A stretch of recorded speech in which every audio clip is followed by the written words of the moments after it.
चारों तरफ नीला बाज होगा, मेरी बात को आप याद रखना। प्यारे साथियों, लगे चंद्रशेखर भाई आपने तो बहुत सारे रैली अनाउंस कर दिए, तो आपने मुहूर्त दिखाया नहीं दिखाया। मैंने उनसे कहा, पहले मैंने उनकी तरफ देखा, फिर मैंने उनको कहा कि आपके सुझाव के लिए मैं धन्यवाद देता हूं, लेकिन ना तो मैं मुहूर्त देख के पैदा हुआ हूं कि मुहूर्त शुभ है या अशुभ है, ना ही मैं मुहूर्त शुभ अशुभ देख के मरूंगा, और ना ही मैं मुहूर्त देख के कोई काम निश्चित करता हूं। मैं तो मानता हूं हमारे लिए सबसे शुभ मुहूर्त वो है जिस दिन हम वोट डालने जाते हैं। इस देश में दो ही विचारधारा है, एक जो मानवतावादी विचारधारा, जिसके पहरेदार हम लोग खड़े हैं, जिसके पहरेदार आप लोग, जिसके पहरा देने के लिए आज इतनी बड़ी संख्या में आशीर्वाद देने के लिए मेरी माए बहनें आए हैं, और एक दूसरी विचारधारा जिसको हम गैर बराबरी पर आधारित मनुवादी विचारधारा कहते हैं, जो ऊंच नीच की बात करती है, जो छोटे बड़े की बात करती है, जो ऊंचे नीचे की बात करती है, जो अमीर गरीब की बात करती है। इन दोनों विचारधाराओं में बहुत कम अंतर है। एक विचारधारा 4 पे टिकी है। 4 है वो आम वाला है। पहला है अंधविश्वास। जितना अंधविश्वास फैलेगा उतना मनुवादी व्यवस्था मजबूत होगी। दूसरा वो अन्याय। जितना अन्याय होगा उतना मनुवादी व्यवस्था मजबूत होगी। तीसरा असत्य। जितना असत्य फैलेगा, जितना झूठ फैलेगा, उतना मनुवादी व्यवस्था मजबूत होगी। और चौथा है अज्ञान। जितना अज्ञानता फैलेगी, जितना भ्रम फैलेगा, उतना ही मनुवादी व्यवस्था मजबूत होगी। और इसकी काट भी जो है वो 4 ही है। लोकतांत्रिक भारत में 4 इसकी काट है। अनुसूचित जाति, अनुसूचित जनजाति, अन्य पिछड़ा वर्ग। और क्योंकि आज साल का सबसे छोटा दिन है, आज के बाद बड़े दिनों की शुरुआत होगी, और आज सबसे लंबी रात होगी साल की।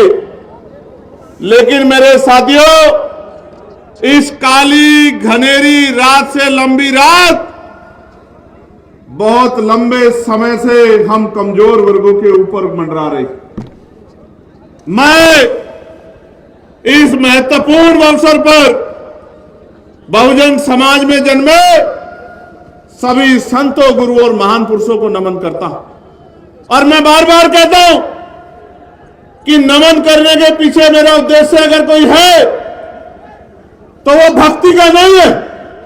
वो उद्देश्य अगर है तो एकमात्र उन महापुरुषों के संघर्षों को याद रखने का अवसर है कि उनके संघर्ष को हम याद रखें और उनके संघर्षों पे, उनके विचारों पे, उनके रास्तों पे चल के हम अपने महापुरुषों के अधूरे कार्य को पूरा करें।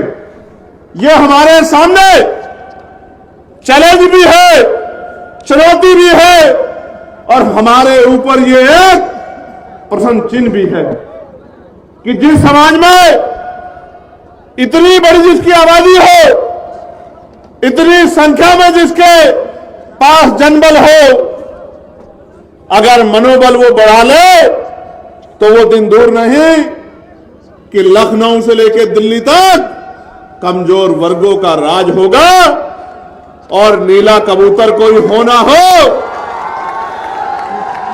चारों तरफ नीला बाज होगा। मेरी बात को आप याद रखना। प्यारे साथियों, महामानव तथागत गौतम बुद्ध, जगत गुरु सतगुरु रविदास जी महाराज, गुरु कबीर जी, गुरु नानक जी, गुरु वाल्मीकि जी, संत गाडगे जी, नारायण गुरु,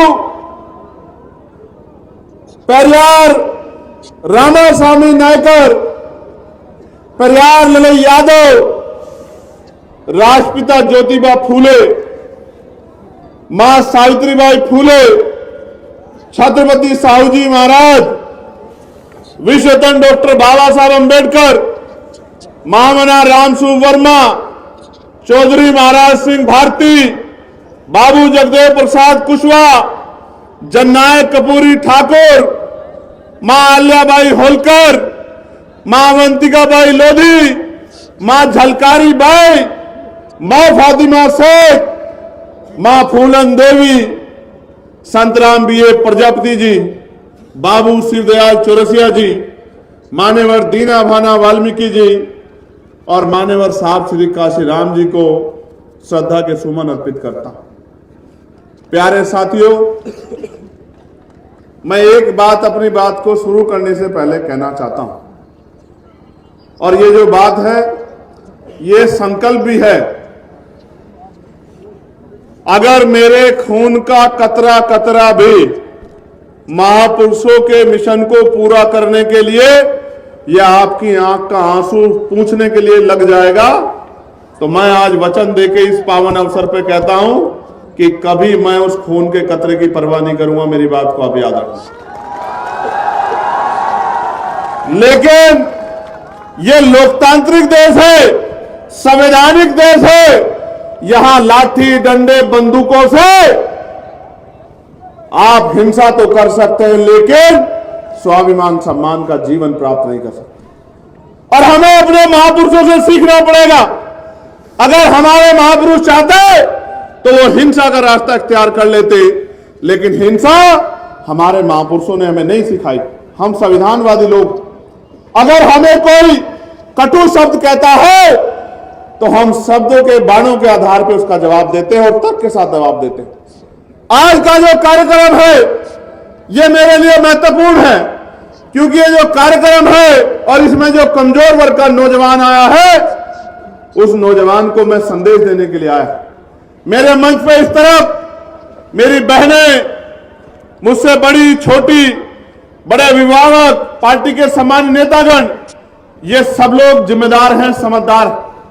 लेकिन असली चिंता आपको लेकर है।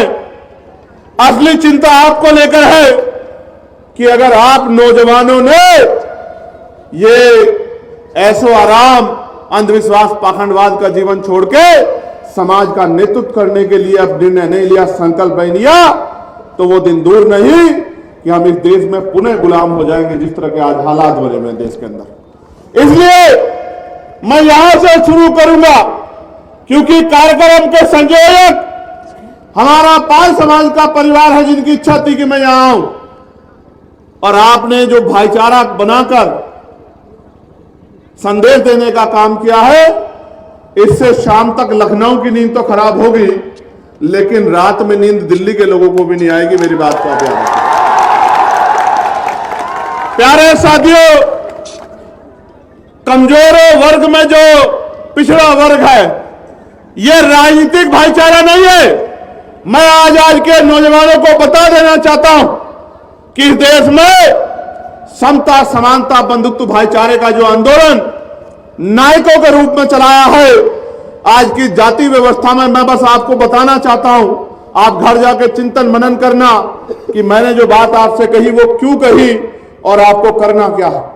राष्ट्रपिता ज्योतिबा फूले, मां सावित्रीबाई फूले, जिन्होंने शिक्षा का अधिकार दिलाने का काम किया, जिन्होंने अन्याय, अत्याचार, अपमान सहने का काम किया, जिन्होंने उस समय में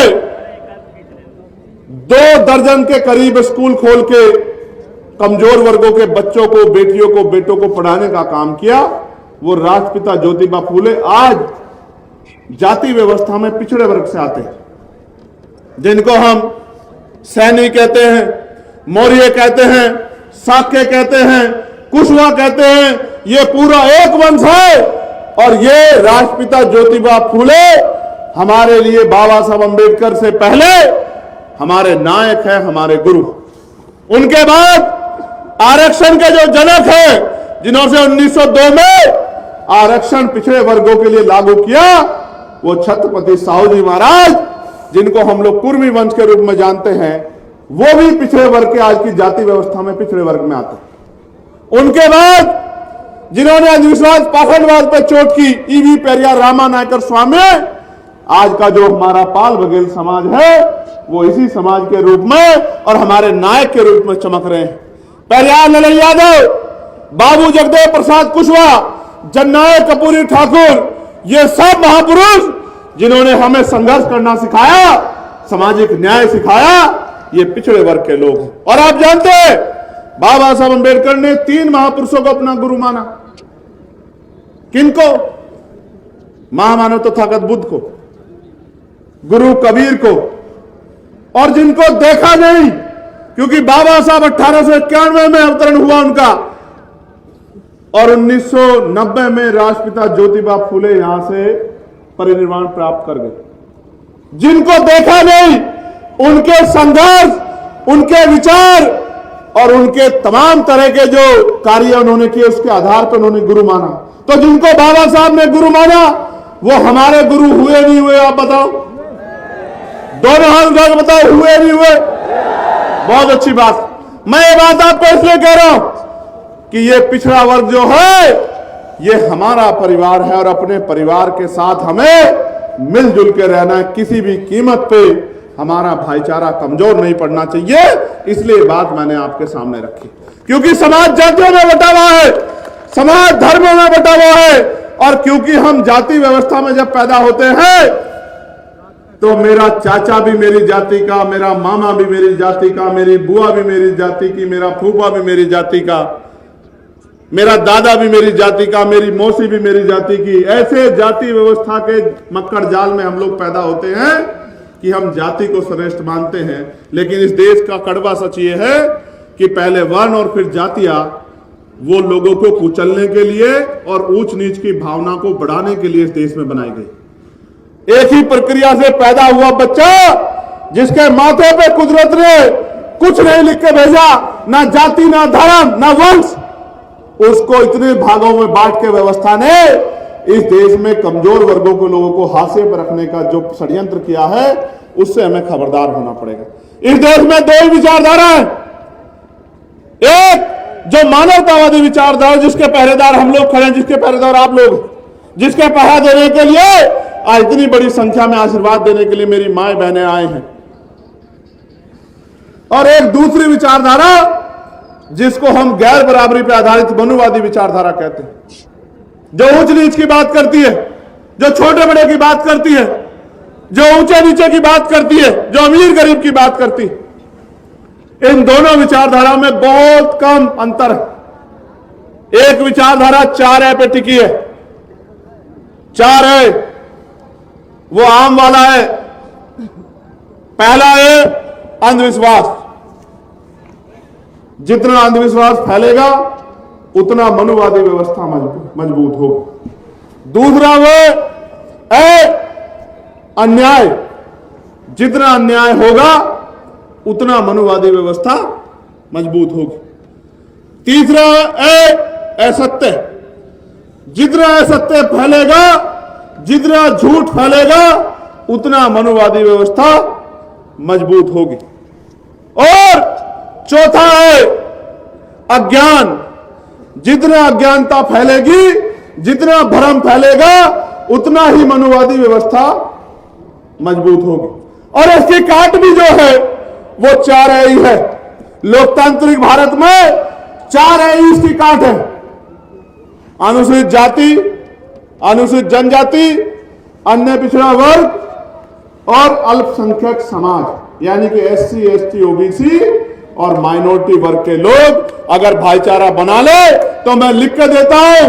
आज मैं इस गांव में निकल के आया हूं और मैं चैलेंज करके कह रहा हूं, इस क्षेत्र में पहली बार आया हूं, लेकिन अनुभव के आधार पर कह सकता हूं कि इस क्षेत्र में जितने गांव पड़े हैं वो दलित पिछड़े वर्ग के गांव हैं, क्योंकि उन घरों की हालात बताती है कि 75 साल बाद भी वो गांव सुख सुविधा और संपन्न नहीं हो पाए हैं।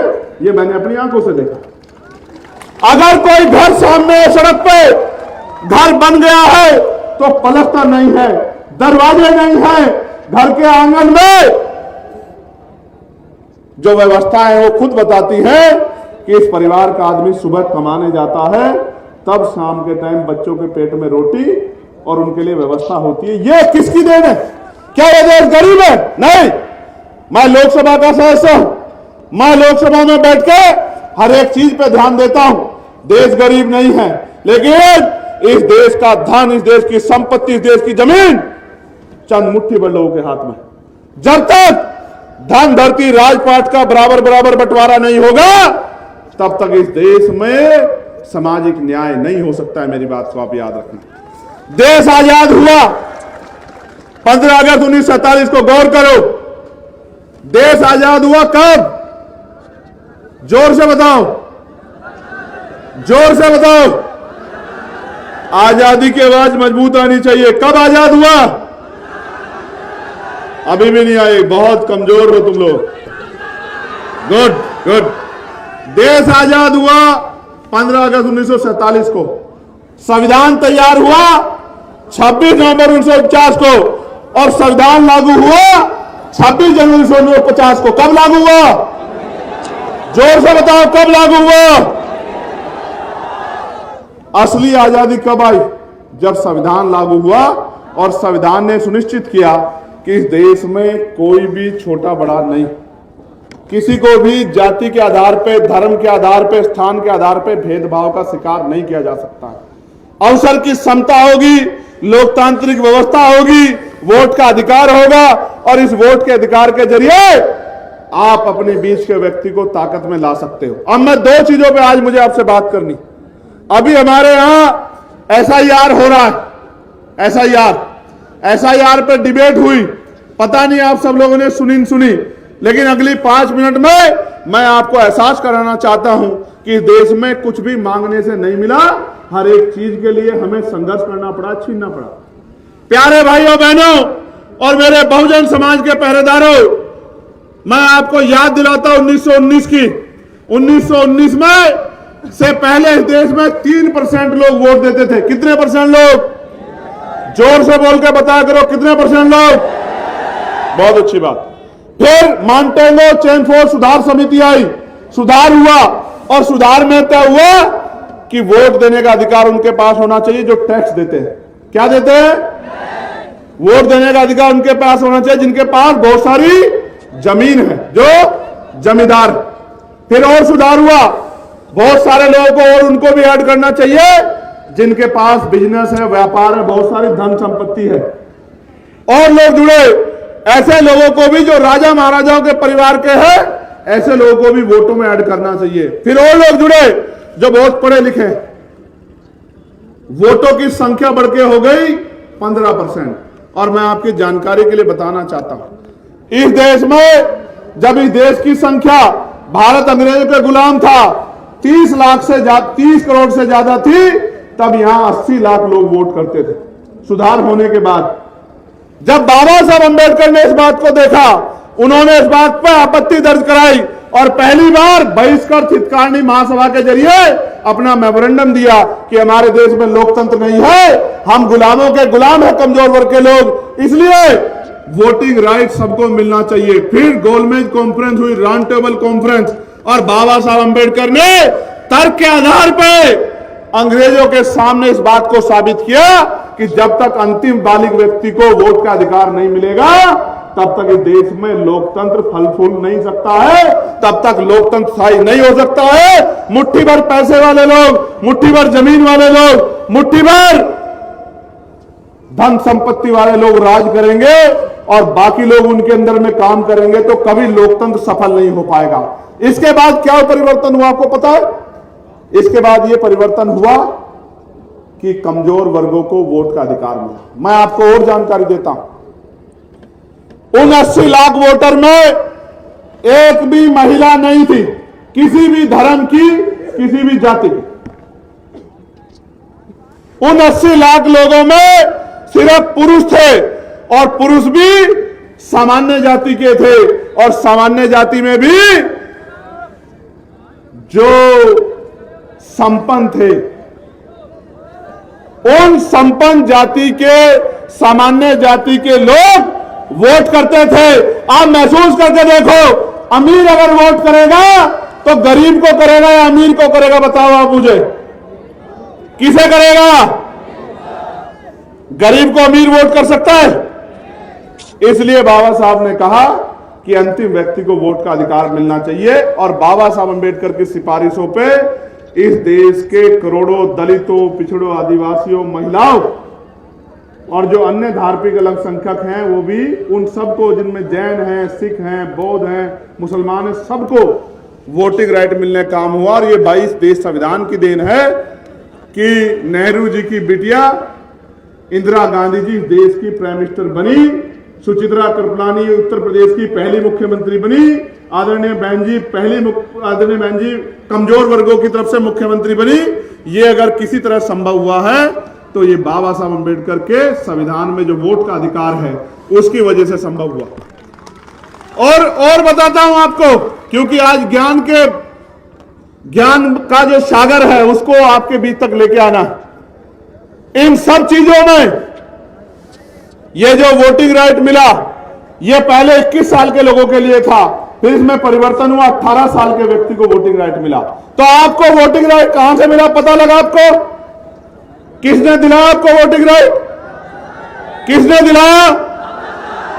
अगर बाबा साहब ना दिलाते तो एक बात याद रखो, आज लोकतंत्र है, वोटिंग राइट है, तो आपके घरों की दीवारें पक्की नहीं है। अगर आपसे वोट का अधिकार छीन लिया जाए तो मैं लिख के देता हूं, आपकी बस्तियों में कोई नेता पैर रखने के लिए नहीं आएगा।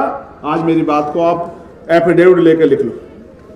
यह वोट का अधिकार है जो बड़े बड़े कुर्ते वाले, बड़ी बड़ी गाड़ी वाले, बड़े बड़े बंगलों वाले, राजा महाराजाओं के वंशज हमारी गलियों में, हमारी बस्तियों में आते हैं, हमारे पैर छूते हैं, हमारे पैरों को हाथ लगाते हैं, हमारी माओ बहनों से अपने सर पे हाथ रखवाते हैं, हमारे बीच में बैठ के खाना खाते हैं, झूठे भाईचारे का दिखावा करते हैं और सिर्फ इसलिए आते हैं कि इनकी वोट हमें मिल जाए और इनकी वोट लेके हम लोग राजा बन जाए। इस देश में कब तक कमजोर वर्गों के लोग लुटते पिटते ठगे जाते रहेंगे, इसका फैसला आने वाली पीढ़ी को करना है। प्यारे साथियों, इस देश में पिछड़े वर्ग के लोगों के लिए काका कालेकर आयोग कमीशन बना। काका कालेकर आयोग से पहले जब 1931 में गणना हुई थी तो 52% पिछड़ा वर्ग था। कितने परसेंट? 52%। काका कालेकर आयोग की रिपोर्ट आई, केंद्र की जो सरकार थी कांग्रेस की, उसने कचरे के डब्बे में फेंक दी। लंबे समय तक कचरे के डब्बे में पड़ी रही फाइल। फिर उसके बाद मंडल कमीशन बना और उससे पहले सरकार ने झुंझुनू देने के लिए पिछड़े वर्ग आयोग की बात कही, लेकिन कभी उसको संपूर्ण नहीं किया। फिर इस देश में मंडल कमीशन बना और मंडल कमीशन की सिफारिश लागू हुई और मंडल कमीशन जब लागू हुआ, सिफारिश लागू हुई, 2 सिफारिशों से यह तय हुआ कि 27% रिजर्वेशन ओबीसी के भाइयों को मिलेगा। और कई प्रदेश ऐसे हैं, लोकतांत्रिक व्यवस्था है, हमारी संख्या है, लेकिन उसके बावजूद भी कई प्रदेश ऐसे हैं जहां आज तक भी 27% कॉन्स्टिट्यूशनल रिजर्वेशन नहीं मिलता। मध्य प्रदेश में अभी भी 27% मिल जाए, इसकी लड़ाई लड़ रहे हैं। लेकिन असल तो होना चाहिए था कि पिछड़े वर्ग के लोगों को 52% आबादी को 52% हिस्सेदारी मिलनी चाहिए थी। असल तो यह होना चाहिए था, मगर यह नहीं हुआ। इसलिए मैं बार बार कहता हूं कि जब तक चमचागिरी का तेल लगा रहेगा बहुजनों की लाठी पर, तब तक 10% हावी रहेगा 90% की छाती पर। मेरी बात को आप याद रखें। ये चमचागिरी का तेल जब तक नहीं उतारोगे, जब आपका मंडल कमीशन का आंदोलन चला जिसकी 2 सिफारिशें लागू हुई, तब इस देश में धार्मिक यात्रा निकाल के कमंडल की आपके पूरे आंदोलन को कुचलने का काम इस देश में जो लोग राजकाज में बैठे उन लोगों ने किया और आप लोग आपस में लड़ते रहे। इस वजह से आज भी आपके घरों के ऊपर पलस्तर नहीं हुआ है, जबकि यहां दूसरी तरफ इसी प्रदेश में ऐसे भी लोग हैं जिनके पास 5-5 हजार बीघे जमीनें हैं, जिनके घर 20-20 बीघे में को है, और मेरे दलित, पिछड़े, कमजोर किसान, मुसलमान वर्ग के पास, इनके पास रहने के लिए 20 गज जमीन भी नहीं है। ये इस देश में, प्रदेश में हो। प्यारे साथियों, मैं आपको बहुत जिम्मेदारी से कह रहा हूं, मैं तो आपके साथ हर जगह खड़ा रहता हूं। कोई ऐसी जगह नहीं जहां मैं नहीं खड़ा हुआ। जब जयप्रकाश पाल जी की बलिया में हत्या कर दी गई तो उनको न्याय दिलाने के लिए हम लोगों ने सरकार से जवाब मांगने का, संघर्ष करने का काम किया। जब मेरठ में आकाश पाल की पीट के हत्या कर दी गई, इतनी वैसी नहीं वो हत्या, इस तरह के हालात थे कि उस बच्चे को देख नहीं पा रहे थे।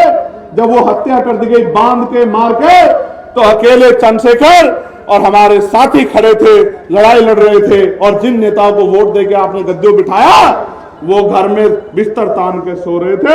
अगर वो ठंड में कोई लड़ने काम कर रहा था तो वो एक टीम है जो इस मंच पर बैठे। प्यारे साथियों, कौशाम्बी में जब हमारी पाल समाज की बच्ची के साथ अन्याय हुआ, तो जब मैं वहां गया तो रास्ते बंद करके झूठ बोलकर मुझे गेस्ट हाउस में जाकर डिटेन कर दिया। और उधर दूसरी तरफ जो हमारे लोग खड़े थे, उनके साथ हिंसा करा के 85, 80, 90 लोगों को हमारे जेल में भेजने का काम किया। उनको लगा कि इन जेल में भेजने से, लाठी चलाने से हम लोग डर जाएंगे। लेकिन मैं ये बता देना चाहता हूं सरकार को, हम डरने वाले लोग नहीं।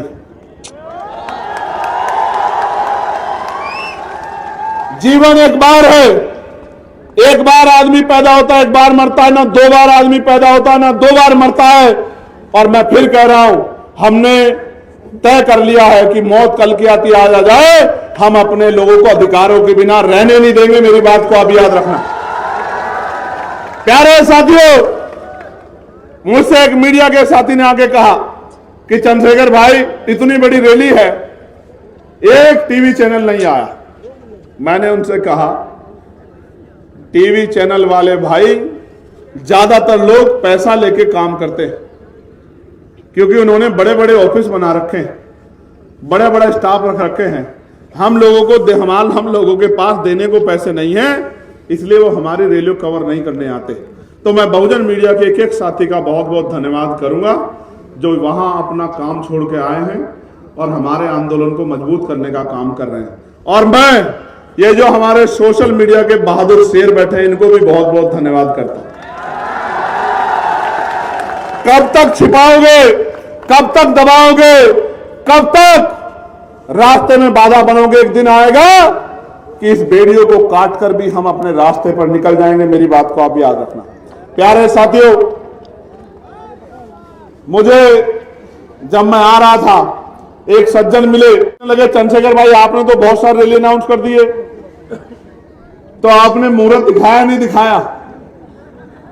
मैंने उनसे कहा, पहले मैंने उनकी तरफ देखा, फिर मैंने उनको कहा कि आपके सुझाव के लिए मैं धन्यवाद देता हूं, लेकिन ना तो मैं मुहूर्त देख के पैदा हुआ हूं कि मुहूर्त शुभ है या अशुभ है, ना ही मैं मुहूर्त शुभ अशुभ देख के मरूंगा, और ना ही मैं मुहूर्त देख के कोई काम निश्चित करता हूं।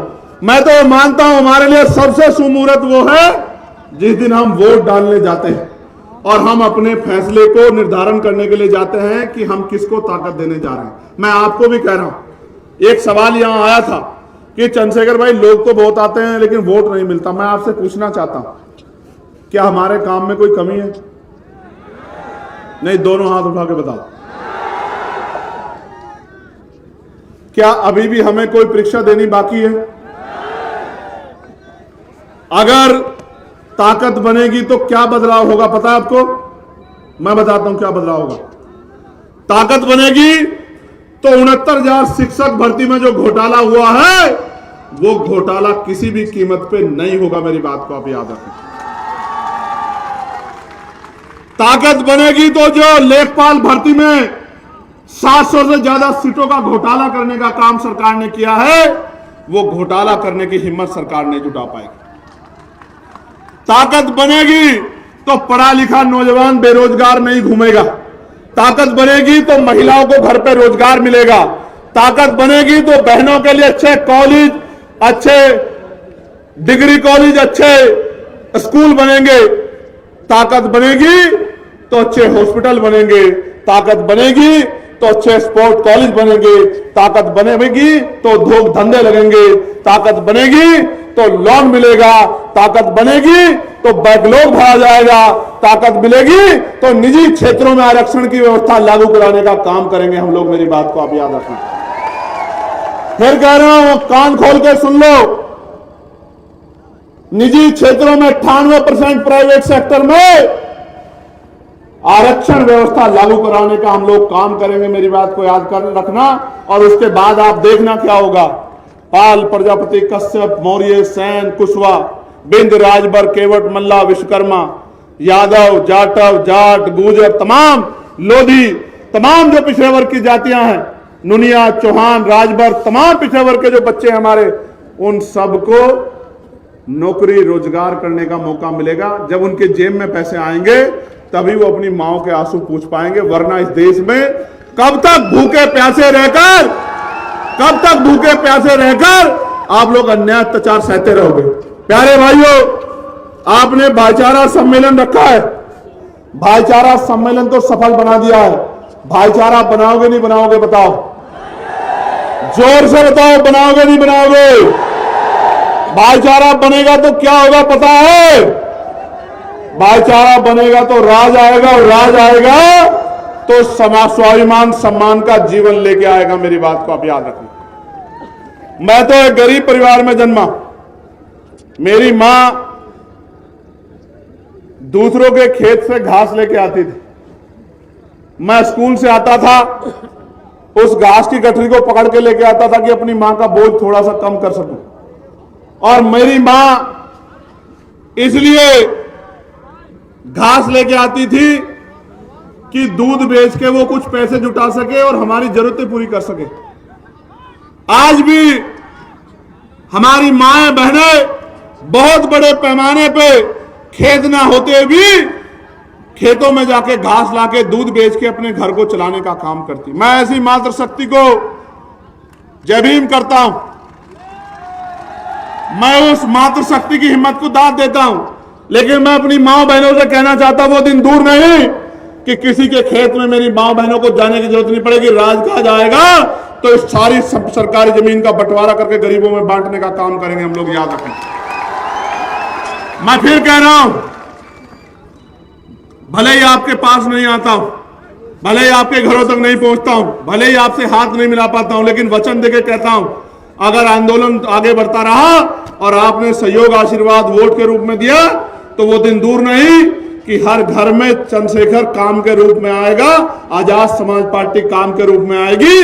जब आपके बच्चे को रोजगार मिलेगा, जब आपके घरों में सुख सुविधाएं आएंगी, और जब आंसू आएंगे तो वो खुशी के होंगे इस बात के कि इस बार हमारी ताकत बन गई, हमारी ताकत सफल होगी। इस ताकत को रोकने के लिए बहुत सारे लोग लगे हुए हैं, इस ताकत को रोकने के लिए।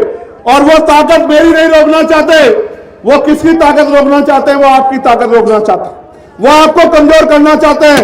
वो ये जानते हैं कि अगर इनकी ताकत बढ़ेगी तो उनके यहां मजदूरी कौन करेगा? मेरी बात को आप याद रखना। उनके बर्तन कौन बनाएगा? उनकी चटाई कौन बनाएगा?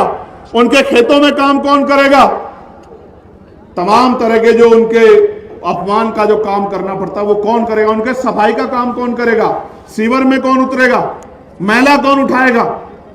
इसलिए कह रहा हूं, नौजवानों को कह रहा हूं, खूब पढ़ो, ज्ञान में किससे पीछे मत रहो, एक रोटी कम खाओ जो गाडगे जी महाराज कहते थे, लेकिन पढ़ो और पढ़ाओ, ज्ञान हासिल करो, शिक्षा हासिल करके रोजगार की तरफ को बढ़ो, अंधविश्वास पाखंडवाद को जोड़ो, भाईचारा बनाओ और संवैधानिक रूप से संघर्ष करके ऊंचे ऊंची कुर्सियों पे पहुंचो और उन कुर्सियों पे पहुंच के अपने गरीब कमजोर लोगों का हाथ पकड़ने का काम करो, उनके आंसू पूछने का काम करो। मैं और आप एक हैं। मैं भी इसी परिवार से निकल के आया हूं जिन परिवारों से आप निकल के आए। मैं आपके प्यार को जानता हूं, मैं आपके संघर्ष को जानता हूं। मेरी एक आवाज पर चाहे दिल्ली हो या लखनऊ या मुजफ्फरनगर, आप दौड़े दौड़े चले जाते हो, लेकिन मेरे भाइयों दौड़े दौड़े जाने से काम नहीं चलेगा। जब तक आप अपनी बस्तियों में गांव गांव जाके बूथ कमेटी नहीं बनाओगे, सेक्टर कमेटी नहीं बनाओगे, भाईचारा कमेटी नहीं बनाओगे, जब तक अपने क्षेत्रों में एकजुट पे समाज को एकजुट नहीं करोगे, तब तक आप सफल होने वाले नहीं। तो मेरे पास आगे पीछे नहीं आने की जरूरत नहीं, अपने क्षेत्रों को मजबूत करने की जरूरत है। बूथ जीतेंगे तो विधानसभा जीतेंगे, विधानसभा जीतेंगे तो राजकाज बनेगा, और राजकाज बनेगा तो आपके अधूरे सपने पूरे होंगे, आपकी जेब में पैसा आएगा। और जिस दिन आपकी जेब में पैसा आएगा, फिर मैं कहता हूं, जितनी मोटरसाइकिलें मैंने यहां से वहां तक देखी, मैंने कहा था सौरभ से गाड़ी में बैठ के कि ये जो मोटरसाइकिल पे आया है ना, ये मेरा वो भाई है जिसको आंधी तूफान भी मुझसे दूर नहीं कर सकता। मैं इसकी ताकत को जानता हूं, जिसको ना सर्दी की फिक्र है, जिसको ना गर्मी की फिक्र है, जिसको बरसात की फिक्र है, ना आंधी तूफान की फिक्र है। मगर मैं फिर कहता हूं, आप तो मेरे लिए इतना करते हो, अब मेरा नंबर है कि हम सब लोग भी आपके लिए कुछ करें। लेकिन काम तब आगे बढ़ेगा अगर अकेला इंजन जोर लगाता रहेगा तो स्पीड नहीं बनेगी। समझ रहे हो नहीं समझ रहे हो? देखो, चुनाव का समय आ रहा है, जिला पंचायत का, प्रधानी का, क्षेत्र पंचायत का। लाल, पीले, काले, गुलाबी, नारंगी बहुत आएंगे आपके बीच में। लेकिन जब आपकी आंख में आंसू आएगा तो ये नीले झंडे वाला आएगा। आएगा नहीं आएगा? आएगा नहीं आएगा? तो ये लाल, पीले, काले, गुलाबी, नारंगी तो अपने मकसद को आएंगे, झूठा भाईचारा दिखाएंगे, और जब उनका राजकाज बनेगा तो आपके बच्चों की नौकरी को छीन के अपने बच्चों के खाते में ले जाएंगे। और जब आपका राजकाज बनेगा तो हर गरीब को उसका हक मिलेगा। इस बात का मैं आपको विश्वास दिलाता हूं। मैं देशराज जी के परिवार से आग्रह करूंगा कि वो यहां आ जाएं। एक और नीला कबूतर कोई होना हो, चारों तरफ नीला बाज होगा। मेरी बात को आप याद रखना। प्यारे साथियों, लगे चंद्रशेखर भाई आपने तो बहुत सारे रैली अनाउंस कर दिए, तो आपने मुहूर्त दिखाया नहीं दिखाया? मैंने उनसे कहा, पहले मैंने उनकी तरफ देखा, फिर मैंने उनको कहा कि आपके सुझाव के लिए मैं धन्यवाद देता हूं, लेकिन ना तो मैं मुहूर्त देख के पैदा हुआ हूं कि मुहूर्त शुभ है या अशुभ है, ना ही मैं मुहूर्त शुभ अशुभ देख के मरूंगा, और ना ही मैं मुहूर्त देख के कोई काम निश्चित करता हूं। मैं तो मानता हूं हमारे लिए सबसे शुभ मुहूर्त वो है जिस दिन हम वोट डालने जाते हैं। इस देश में दो ही विचारधारा है, एक जो मानवतावादी विचारधारा, जिसके पहरेदार हम लोग खड़े हैं, जिसके पहरेदार आप लोग, जिसके पहरा देने के लिए आज इतनी बड़ी संख्या में आशीर्वाद देने के लिए मेरी माएं बहनें आए हैं, और एक दूसरी विचारधारा जिसको हम गैर बराबरी पर आधारित मनुवादी विचारधारा कहते हैं, जो ऊंच नीच की बात करती है, जो छोटे बड़े की बात करती है, जो ऊंचे नीचे की बात करती है, जो अमीर गरीब की बात करती है। इन दोनों विचारधाराओं में बहुत कम अंतर है। एक विचारधारा 4 पे टिकी है। 4 है वो आम वाला है। पहला है अंधविश्वास। जितना अंधविश्वास फैलेगा उतना मनुवादी व्यवस्था मजबूत होगी। दूसरा वो है अन्याय। जितना अन्याय होगा उतना मनुवादी व्यवस्था मजबूत होगी। तीसरा है असत्य। जितना असत्य फैलेगा, जितना झूठ फैलेगा, उतना मनुवादी व्यवस्था मजबूत होगी। और चौथा है अज्ञान। जितना अज्ञानता फैलेगी, जितना भ्रम फैलेगा, उतना ही मनुवादी व्यवस्था मजबूत होगी। और इसकी काट भी जो है वो 4 ही है। लोकतांत्रिक भारत में 4 इसकी काट है। अनुसूचित जाति, अनुसूचित जनजाति, अन्य पिछड़ा वर्ग। और क्योंकि आज साल का सबसे छोटा दिन है, आज के बाद बड़े दिनों की शुरुआत होगी, और आज सबसे लंबी रात होगी साल की। लेकिन मेरे साथियों, इस काली घनेरी रात से लंबी रात बहुत लंबे समय से हम कमजोर वर्गों के ऊपर मंडरा रही। मैं इस महत्वपूर्ण अवसर पर बहुजन समाज में जन्मे सभी संतों, गुरुओं और महान पुरुषों को नमन करता हूं। और मैं बार बार कहता हूं कि नमन करने के पीछे मेरा उद्देश्य अगर कोई है तो वो भक्ति का नहीं है। वो उद्देश्य अगर है तो एकमात्र उन महापुरुषों के संघर्षों को याद रखने का अवसर है कि उनके संघर्ष को हम याद रखें और उनके संघर्षों पे, उनके विचारों पे, उनके रास्तों पे चल के हम अपने महापुरुषों के अधूरे कार्य को पूरा करें। यह हमारे सामने चैलेंज भी है, चुनौती भी है और हमारे ऊपर ये एक प्रश्न चिन्ह भी है कि जिस समाज में इतनी बड़ी जिसकी आबादी हो, इतनी संख्या में जिसके पास जनबल हो, अगर मनोबल वो बढ़ा ले तो वो दिन दूर नहीं कि लखनऊ से लेकर दिल्ली तक कमजोर वर्गों का राज होगा और नीला कबूतर कोई होना हो, चारों तरफ नीला बाज होगा। मेरी बात को आप याद रखना। प्यारे साथियों, महामानव तथागत गौतम बुद्ध, जगत गुरु सतगुरु रविदास जी महाराज, गुरु कबीर जी, गुरु नानक जी, गुरु वाल्मीकि जी, संत गाडगे जी, नारायण गुरु, पेरियार रामास्वामी नायकर, पेरियार ललई यादव, राष्ट्रपिता ज्योतिबा फूले, मां सावित्रीबाई फूले, छत्रपति साहू जी महाराज, विश्वरत्न डॉक्टर बाबा साहब अंबेडकर, महामना रामसूर वर्मा, चौधरी महाराज सिंह भारती, बाबू जगदेव प्रसाद कुशवाहा, जननायक कपूरी ठाकुर, मां अल्याबाई होलकर, मां अवंतिकाबाई लोधी, मां झलकारी बाई, मां फातिमा शेख, मां फूलन देवी, संतराम बीए प्रजापति जी, बाबू शिवदयाल चौरसिया जी, मान्यवर दीना भाना वाल्मीकि जी और मान्यवर साहब श्री काशीराम जी को श्रद्धा के सुमन अर्पित करता हूं। प्यारे साथियों, मैं एक बात अपनी बात को शुरू करने से पहले कहना चाहता हूं और ये जो बात है ये संकल्प भी है। अगर मेरे खून का कतरा कतरा भी महापुरुषों के मिशन को पूरा करने के लिए या आपकी आंख का आंसू पूंछने के लिए लग जाएगा तो मैं आज वचन देके इस पावन अवसर पे कहता हूं कि कभी मैं उस खून के कतरे की परवाह नहीं करूंगा। मेरी बात को आप याद रखना।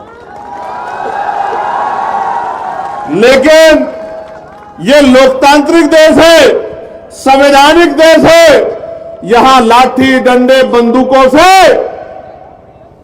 आप हिंसा तो कर सकते हैं लेकिन स्वाभिमान सम्मान का जीवन प्राप्त नहीं कर सकते। और हमें अपने महापुरुषों से सीखना पड़ेगा। अगर हमारे महापुरुष चाहते तो वो हिंसा का रास्ता इख्तियार कर लेते, लेकिन हिंसा हमारे महापुरुषों ने हमें नहीं सिखाई।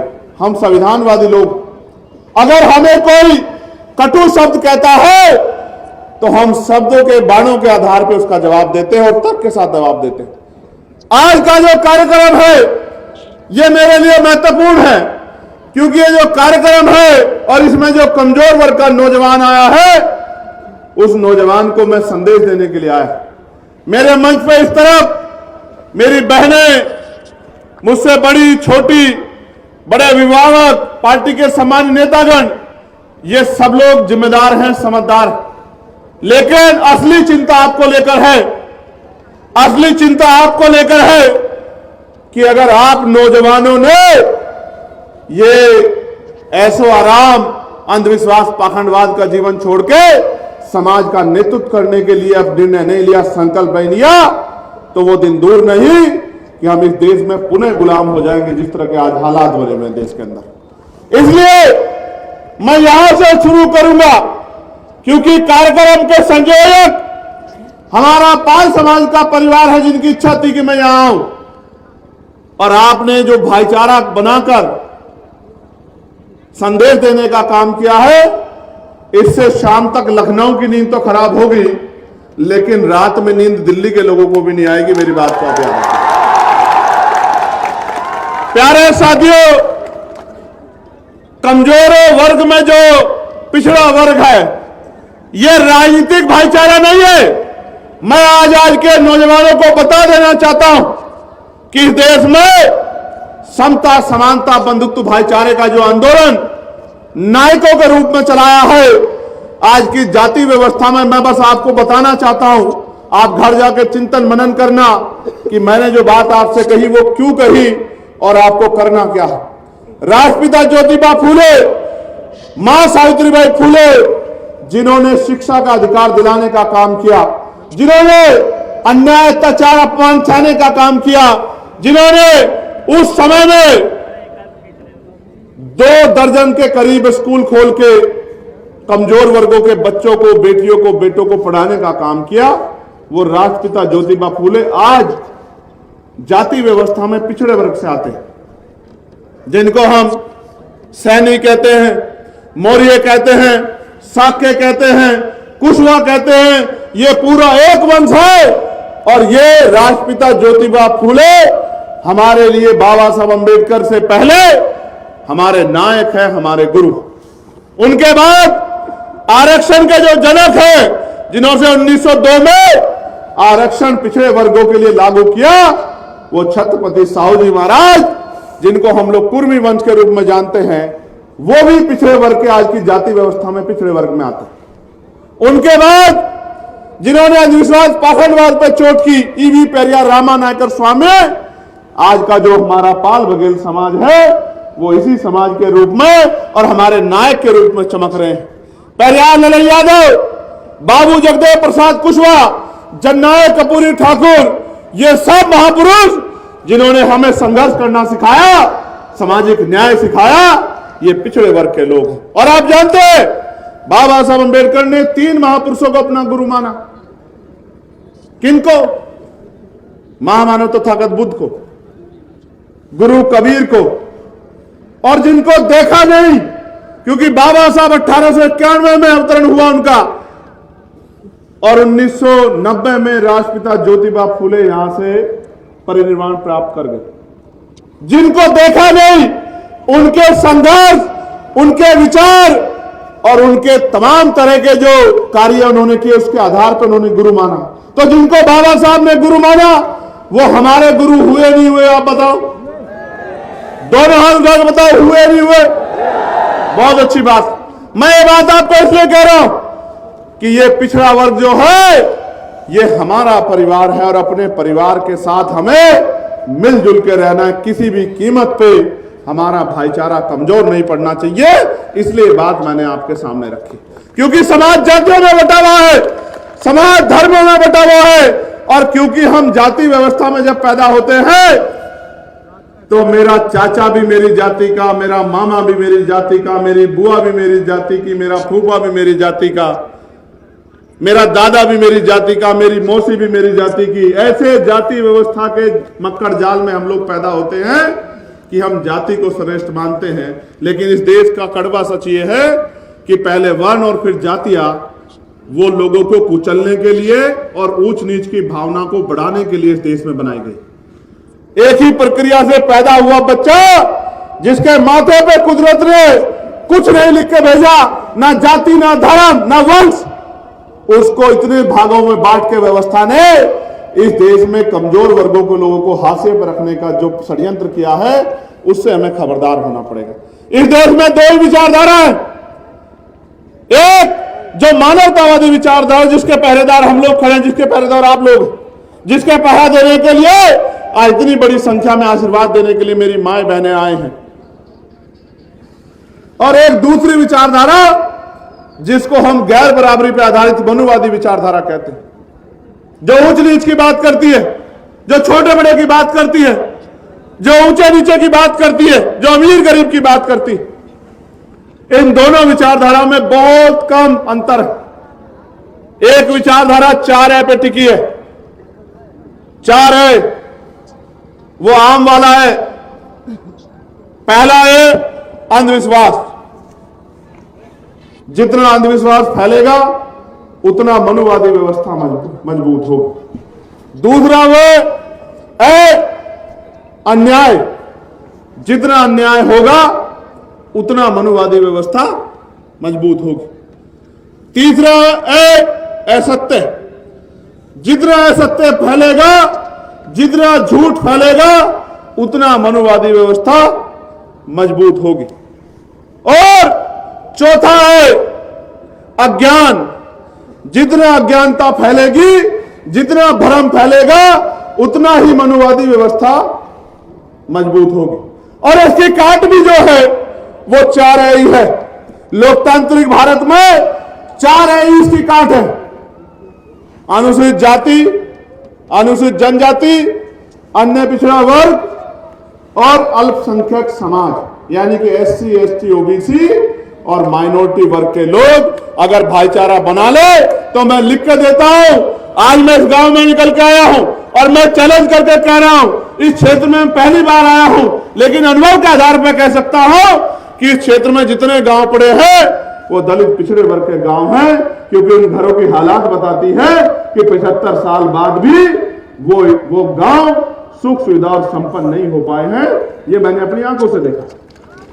अगर कोई घर सामने सड़क पे घर बन गया है तो पलस्तर नहीं है, दरवाजे नहीं है, घर के आंगन में जो व्यवस्था है वो खुद बताती है कि इस परिवार का आदमी सुबह कमाने जाता है, तब शाम के टाइम बच्चों के पेट में रोटी और उनके लिए व्यवस्था होती है। ये किसकी देन है? क्या ये देश गरीब है? नहीं। मैं लोकसभा का सदस्य हूं, मैं लोकसभा में बैठ के हर एक चीज पे ध्यान देता हूं। देश गरीब नहीं है, लेकिन इस देश का धन, इस देश की संपत्ति, इस देश की जमीन चंद मुट्ठी भर लोगों के हाथ में। जब तक धन धरती राजपाट का बराबर बराबर बंटवारा नहीं होगा, तब तक इस देश में सामाजिक न्याय नहीं हो सकता है। मेरी बात को आप याद रखना। देश आजाद हुआ 15 अगस्त 1947 को, गौर करो। देश आजाद हुआ कब? जोर से बताओ, जोर से बताओ। आजादी की आवाज मजबूत आनी चाहिए। कब आजाद हुआ? अभी भी नहीं आई, बहुत कमजोर हो तुम लोग। Good good. देश आजाद हुआ 15 अगस्त 1947 को। संविधान तैयार हुआ 26 नवंबर 1949 को और संविधान लागू हुआ 26 जनवरी 1950 को। कब लागू हुआ? जोर से बताओ, कब लागू हुआ? असली आजादी कब आई? जब संविधान लागू हुआ और संविधान ने सुनिश्चित किया कि इस देश में कोई भी छोटा बड़ा नहीं, किसी को भी जाति के आधार पे, धर्म के आधार पे, स्थान के आधार पे भेदभाव का शिकार नहीं किया जा सकता है।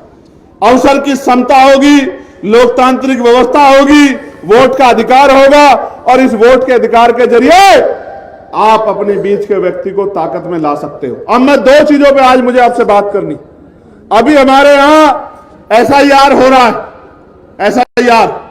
SIR पे डिबेट हुई, पता नहीं आप सब लोगों ने सुनी, लेकिन अगली 5 मिनट में मैं आपको एहसास कराना चाहता हूं कि इस देश में कुछ भी मांगने से नहीं मिला।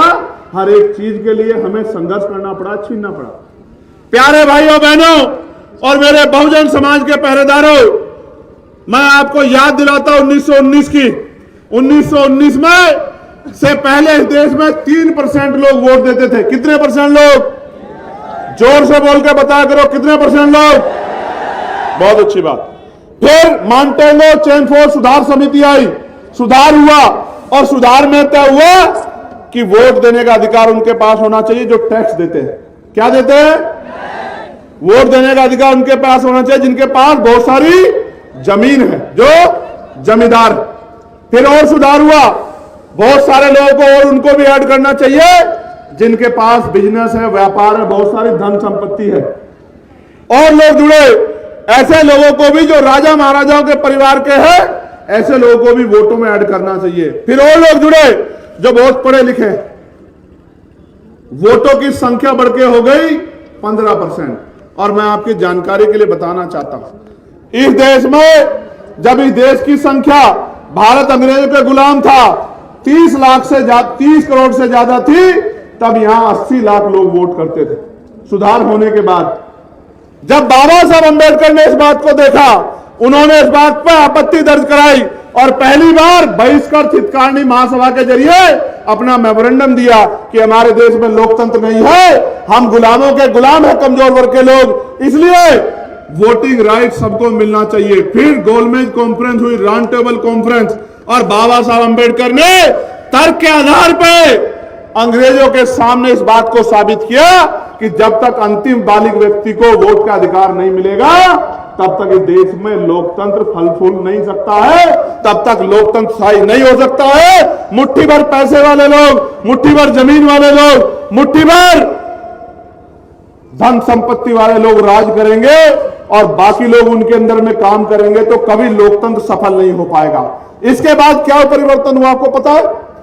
इसके बाद यह परिवर्तन हुआ कि कमजोर वर्गों को वोट का अधिकार मिला। मैं आपको और जानकारी देता हूं, उन 80 लाख वोटर में एक भी महिला नहीं थी, किसी भी धर्म की, किसी भी जाति की। उन 80 लाख लोगों में सिर्फ पुरुष थे, और पुरुष भी सामान्य जाति के थे, और सामान्य जाति में भी जो संपन्न थे। उन संपन्न जाति के, सामान्य जाति के लोग वोट करते थे।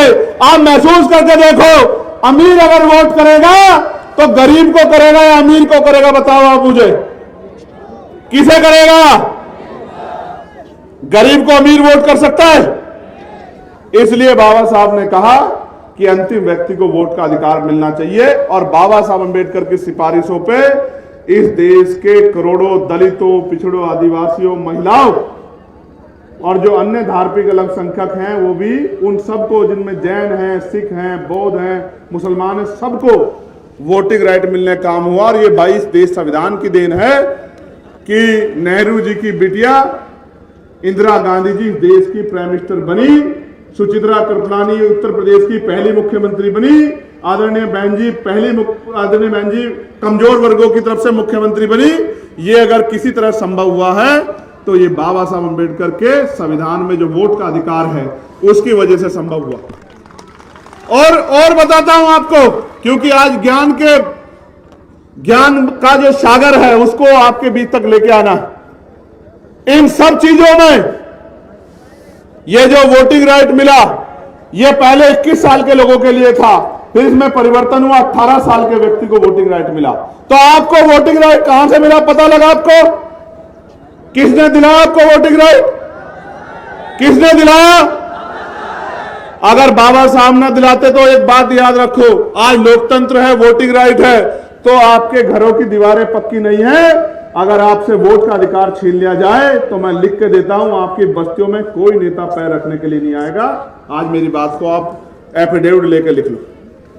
यह वोट का अधिकार है जो बड़े बड़े कुर्ते वाले, बड़ी बड़ी गाड़ी वाले, बड़े बड़े बंगलों वाले, राजा महाराजाओं के वंशज हमारी गलियों में, हमारी बस्तियों में आते हैं, हमारे पैर छूते हैं, हमारे पैरों को हाथ लगाते हैं, हमारी माओ बहनों से अपने सर पे हाथ रखवाते हैं, हमारे बीच में बैठ के खाना खाते हैं, झूठे भाईचारे का दिखावा करते हैं, और सिर्फ इसलिए आते हैं कि इनकी वोट हमें मिल जाए और इनकी वोट लेके हम लोग राजा बन जाए। इस देश में कब तक कमजोर वर्गों के लोग लुटते पिटते ठगे जाते रहेंगे, इसका फैसला आने वाली पीढ़ी को करना है। प्यारे साथियों, इस देश में पिछड़े वर्ग के लोगों के लिए काका कालेकर आयोग कमीशन बना। काका कालेकर आयोग से पहले जब 1931 में गणना हुई थी तो 52% पिछड़ा वर्ग था। कितने परसेंट? 52%। काका कालेकर आयोग की रिपोर्ट आई, केंद्र की जो सरकार थी कांग्रेस की, उसने कचरे के डब्बे में फेंक दी। लंबे समय तक कचरे के डब्बे में पड़ी रही फाइल। फिर उसके बाद मंडल कमीशन बना, और उससे पहले सरकार ने झुंझुनू देने के लिए पिछड़े वर्ग आयोग की बात कही, लेकिन कभी उसको संपूर्ण नहीं किया। फिर इस देश में मंडल कमीशन बना और मंडल कमीशन की सिफारिश लागू हुई, और मंडल कमीशन जब लागू हुआ, सिफारिश लागू हुई, 2 सिफारिशों से यह तय हुआ कि 27% रिजर्वेशन ओबीसी के भाइयों को मिलेगा। और कई प्रदेश ऐसे हैं, लोकतांत्रिक व्यवस्था है, हमारी संख्या है, लेकिन उसके बावजूद भी कई प्रदेश ऐसे हैं जहां आज तक भी 27% कॉन्स्टिट्यूशनल रिजर्वेशन नहीं मिलता है। मध्य प्रदेश में अभी भी 27% मिल जाए, इसकी लड़ाई लड़ रहे हैं। लेकिन असल तो होना चाहिए था कि पिछड़े वर्ग के लोगों को 52% आबादी को 52% हिस्सेदारी मिलनी चाहिए थी। असल तो यह होना चाहिए था, मगर यह नहीं हुआ। इसलिए मैं बार बार कहता हूं कि जब तक चमचागिरी का तेल लगा रहेगा बहुजनों की लाठी पर, तब तक 10% हावी रहेगा 90% की छाती पर। मेरी बात को आप याद रखें। ये चमचागिरी का तेल जब तक नहीं उतारोगे, जब आपका मंडल कमीशन का आंदोलन चला जिसकी 2 सिफारिशें लागू हुई, तब इस देश में धार्मिक यात्रा निकाल के कमंडल की आपके पूरे आंदोलन को कुचलने का काम इस देश में जो लोग राजकाज में बैठे उन लोगों ने किया, और आप लोग आपस में लड़ते रहे।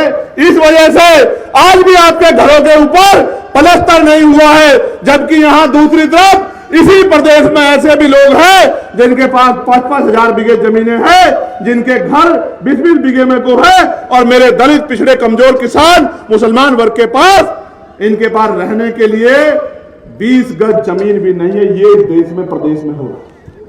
प्यारे साथियों, मैं आपको बहुत जिम्मेदारी से कह रहा हूं, मैं तो आपके साथ हर जगह खड़ा रहता हूं। कोई ऐसी जगह नहीं जहां मैं नहीं खड़ा हुआ। जब जयप्रकाश पाल जी की बलिया में हत्या कर दी गई तो उनको न्याय दिलाने के लिए हम लोगों ने सरकार से जवाब मांगने का, संघर्ष करने का काम किया। जब मेरठ में आकाश पाल की पीट के हत्या कर दी गई, इतनी वैसी भी वो हत्या, इस तरह के हालात थे कि उस बच्चे को देख नहीं पा रहे थे। जब वो हत्या कर दी गई बांध के मार के, तो अकेले चंद्रशेखर और हमारे साथी खड़े थे, लड़ाई लड़ रहे थे, और जिन नेताओं को वोट देके आपने गद्दियों बिठाया वो घर में बिस्तर तान के सो रहे थे। अगर वो ठंड में कोई लड़ने काम कर रहा था तो वो एक टीम है जो इस मंच पर बैठे। प्यारे साथियों, कौशाम्बी में जब हमारी पाल समाज की बच्ची के साथ अन्याय हुआ, तो जब मैं वहां गया तो रास्ते बंद करके झूठ बोलकर मुझे गेस्ट हाउस में जाकर डिटेन कर दिया, और उधर दूसरी तरफ जो हमारे लोग खड़े थे उनके साथ हिंसा करा के 85, 80, 90 लोगों को हमारे जेल में भेजने का काम किया। उनको लगा कि इन जेल में भेजने से, लाठी चलाने से हम लोग डर जाएंगे, लेकिन मैं बता देना चाहता हूं सरकार को, हम डरने वाले लोग नहीं।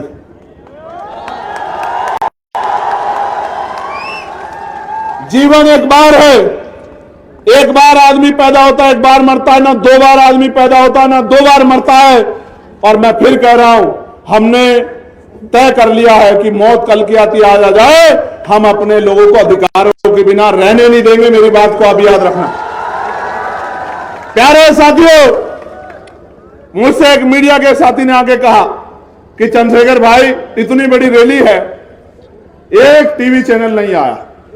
मैंने उनसे कहा, टीवी चैनल वाले भाई, ज्यादातर लोग पैसा लेके काम करते हैं, क्योंकि उन्होंने बड़े बड़े ऑफिस बना रखे हैं, बड़े बड़े स्टाफ रख रखे हैं।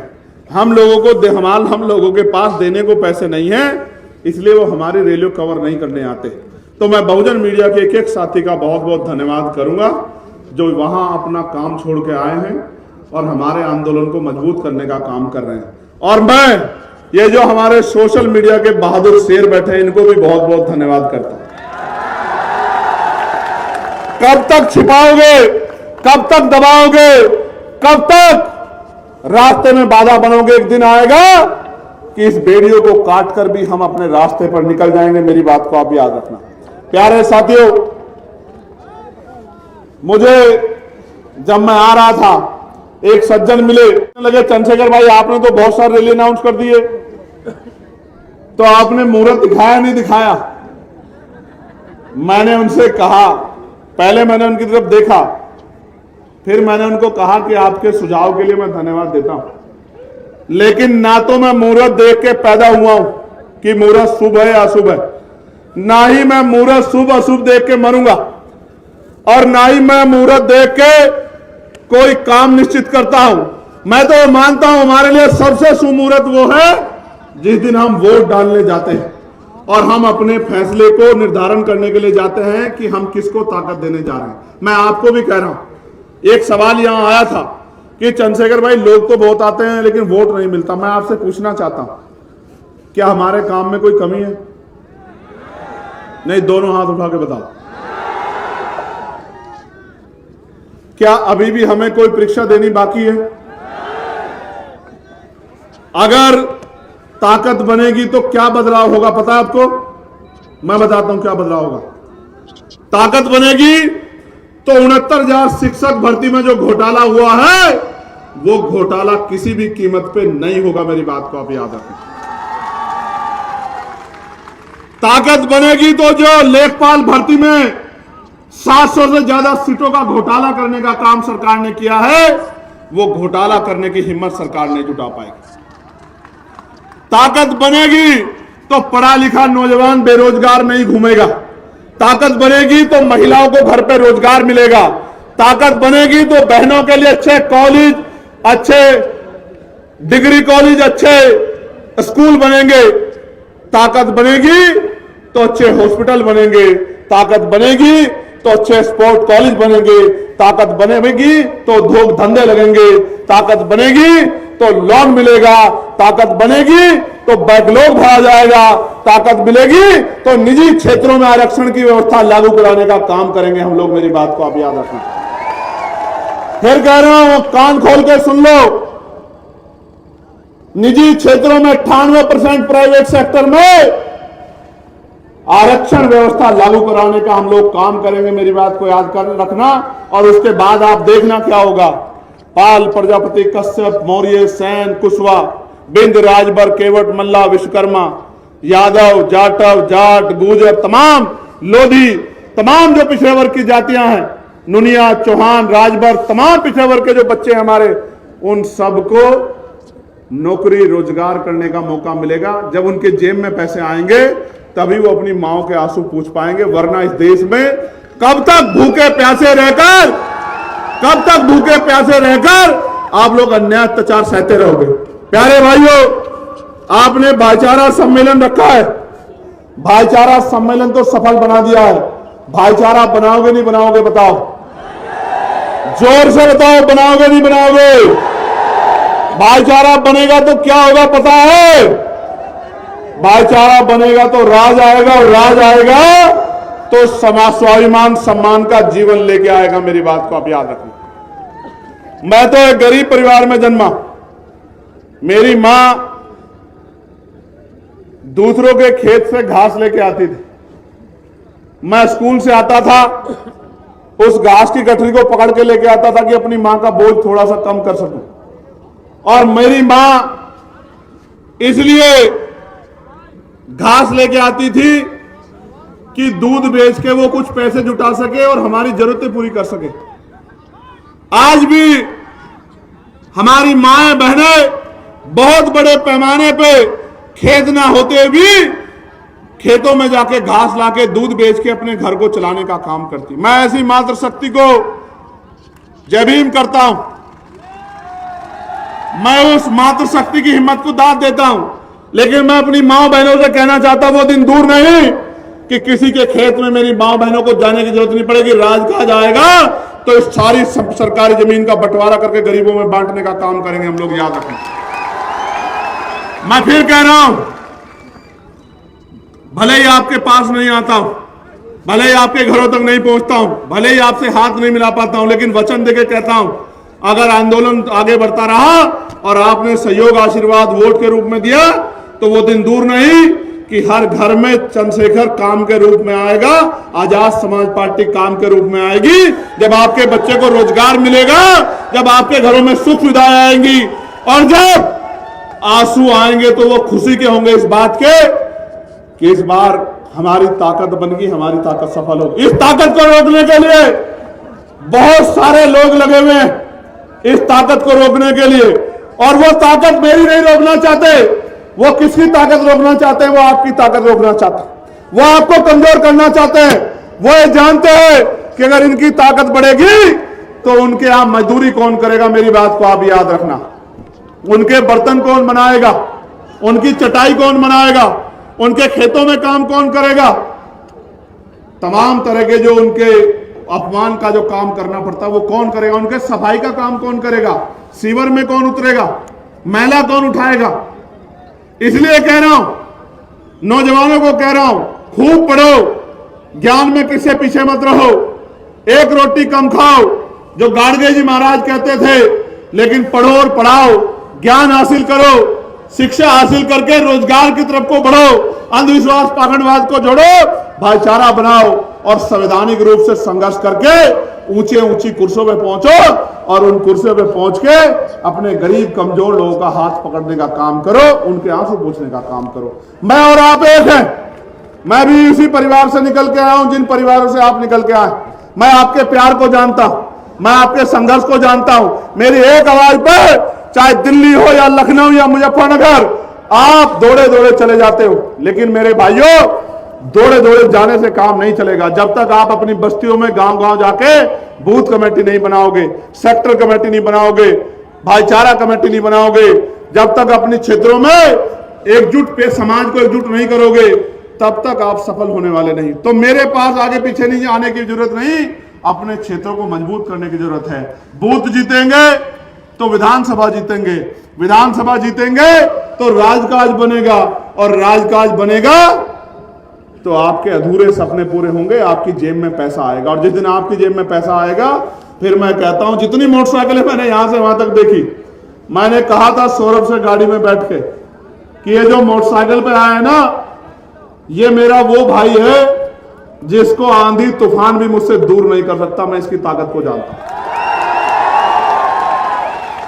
जिसको ना सर्दी की फिक्र है, जिसको ना गर्मी की फिक्र है, जिसको बरसात की फिक्र है, ना आंधी तूफान की फिक्र है। मगर मैं फिर कहता हूं, आप तो मेरे लिए इतना करते हो, अब मेरा नंबर है कि हम सब लोग भी आपके लिए कुछ करें।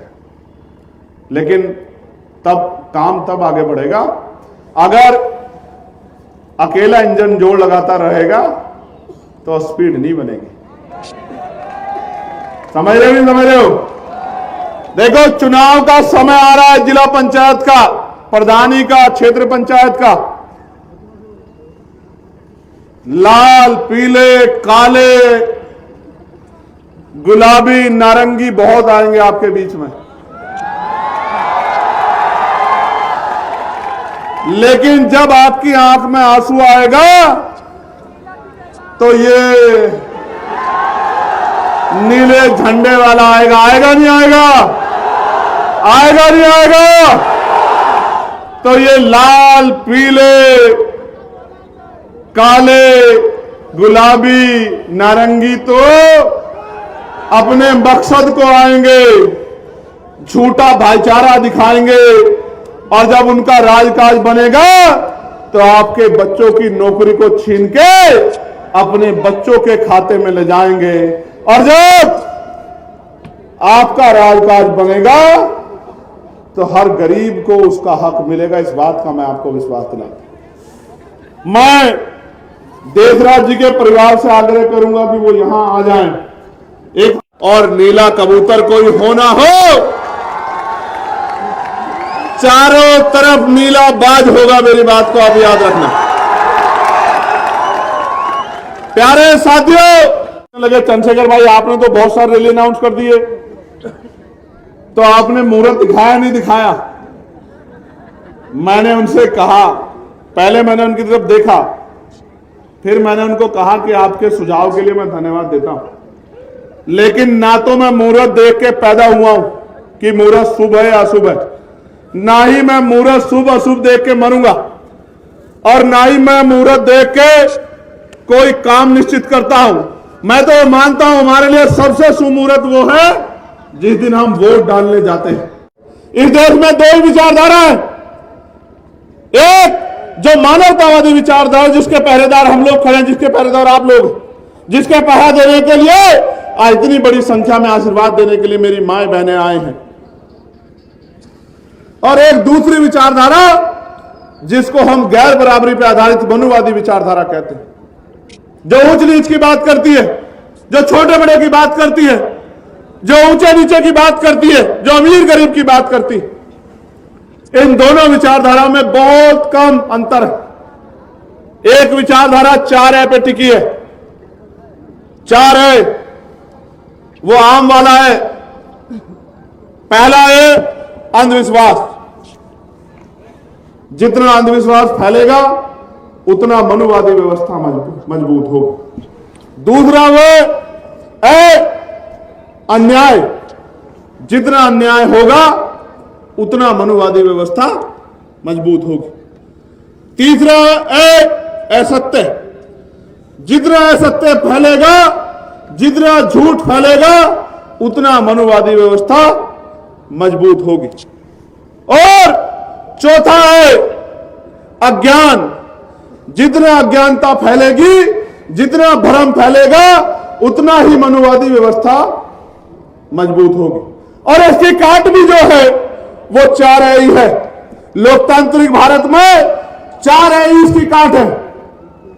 अनुसूचित जाति, अनुसूचित जनजाति, अन्य पिछड़ा वर्ग। और क्योंकि आज साल का सबसे छोटा दिन है, आज के बाद बड़े दिनों की शुरुआत होगी और आज सबसे लंबी रात होगी साल की। लेकिन मेरे साथियों, इस काली घनेरी रात से लंबी रात, बहुत लंबे समय से हम कमजोर वर्गों के ऊपर मंडरा रही। मैं इस महत्वपूर्ण अवसर पर बहुजन समाज में जन्मे सभी संतों, गुरुओं और महान पुरुषों को नमन करता हूं। और मैं बार बार कहता हूं कि नमन करने के पीछे मेरा उद्देश्य अगर कोई है तो वो भक्ति का नहीं है। वो उद्देश्य अगर है तो एकमात्र उन महापुरुषों के संघर्षों को याद रखने का अवसर है कि उनके संघर्ष को हम याद रखें और उनके संघर्षों पे, उनके विचारों पे, उनके रास्तों पे चल के हम अपने महापुरुषों के अधूरे कार्य को पूरा करें। यह हमारे सामने चैलेंज भी है, चुनौती भी है और हमारे ऊपर यह एक प्रश्न चिन्ह भी है कि जिस समाज में इतनी बड़ी जिसकी आबादी हो, इतनी संख्या में जिसके पास जनबल हो, अगर मनोबल वो बढ़ा ले तो वो दिन दूर नहीं कि लखनऊ से लेकर दिल्ली तक कमजोर वर्गों का राज होगा और नीला कबूतर कोई होना हो,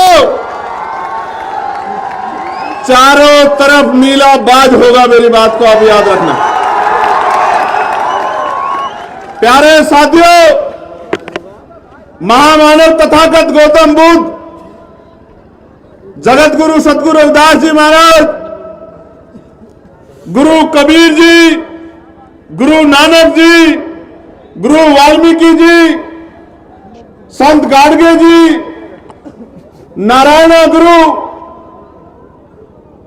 पेरियार रामास्वामी नायकर, पेरियार ललई यादव, राष्ट्रपिता ज्योतिबा फूले, मां सावित्रीबाई फूले, छत्रपति साहू जी महाराज, विश्वरत्न डॉक्टर बाबा साहब अंबेडकर, महामना रामसु वर्मा, चौधरी महाराज सिंह भारती, बाबू जगदेव प्रसाद कुशवाहा, जननायक कपूरी ठाकुर, मां अल्याबाई होलकर, मां अवंतिकाबाई लोधी, मां झलकारी बाई, मां फातिमा शेख, मां फूलन देवी, संतराम बीए प्रजापति जी, बाबू शिवदयाल चौरसिया जी, मान्यवर दीना भाना वाल्मीकि जी और मान्यवर साहब श्री काशीराम जी को श्रद्धा के सुमन अर्पित करता हूं।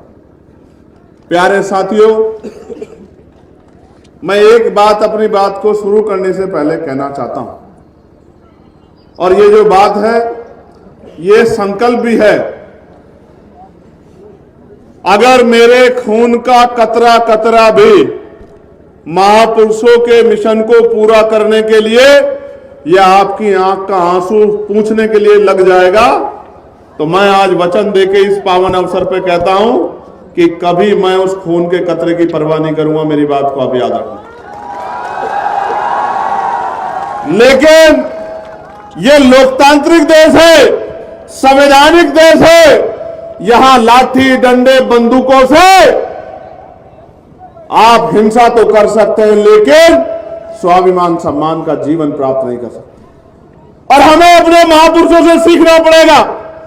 अगर हमारे महापुरुष चाहते तो वो हिंसा का रास्ता इख्तियार कर लेते। लेकिन हिंसा हमारे महापुरुषों ने हमें नहीं सिखाई। हम संविधानवादी लोग, अगर हमें कोई कटु शब्द कहता है तो हम शब्दों के बाणों के आधार पर उसका जवाब देते हैं और तर्क के साथ जवाब देते हैं।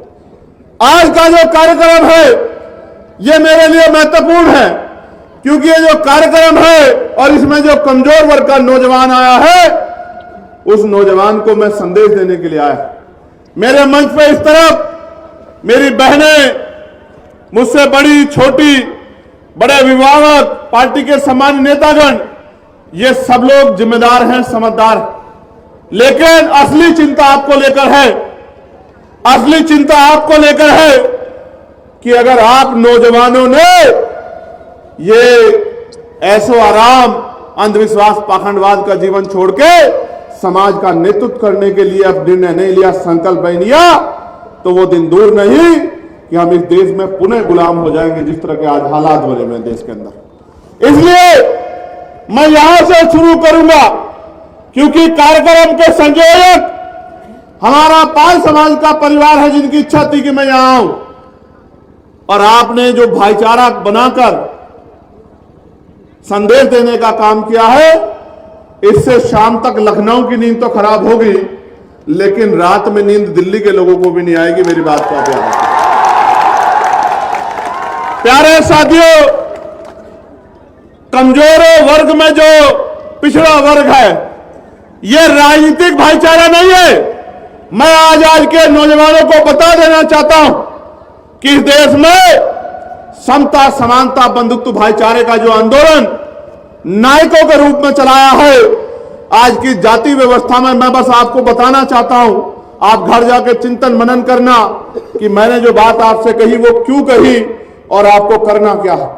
राष्ट्रपिता ज्योतिबा फूले, मां सावित्रीबाई फूले, जिन्होंने शिक्षा का अधिकार दिलाने का काम किया, जिन्होंने अन्याय, अत्याचार, अपमान सहने का काम किया, जिन्होंने उस समय में 2 दर्जन के करीब स्कूल खोल के कमजोर वर्गों के बच्चों को, बेटियों को, बेटों को पढ़ाने का काम किया, वो राष्ट्रपिता ज्योतिबा फूले आज जाति व्यवस्था में पिछड़े वर्ग से आते हैं, जिनको हम सैनी कहते हैं, मौर्य कहते हैं, साक्य कहते हैं, कुशवाहा कहते हैं। ये पूरा एक वंश है, और ये राष्ट्रपिता ज्योतिबा फूले हमारे लिए बाबा साहब अंबेडकर से पहले हमारे नायक हैं, हमारे गुरु।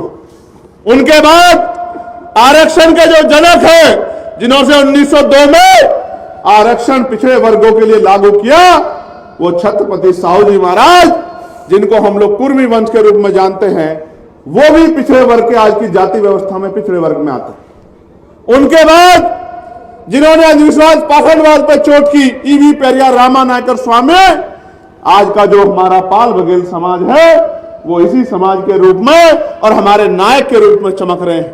पेरियार लाल यादव, बाबू जगदेव प्रसाद कुशवाहा, जननायक कर्पूरी ठाकुर, ये सब महापुरुष जिन्होंने हमें संघर्ष करना सिखाया, सामाजिक न्याय सिखाया, ये पिछड़े वर्ग के लोग हैं। और आप जानते हैं, बाबा साहब अंबेडकर ने 3 महापुरुषों को अपना गुरु माना।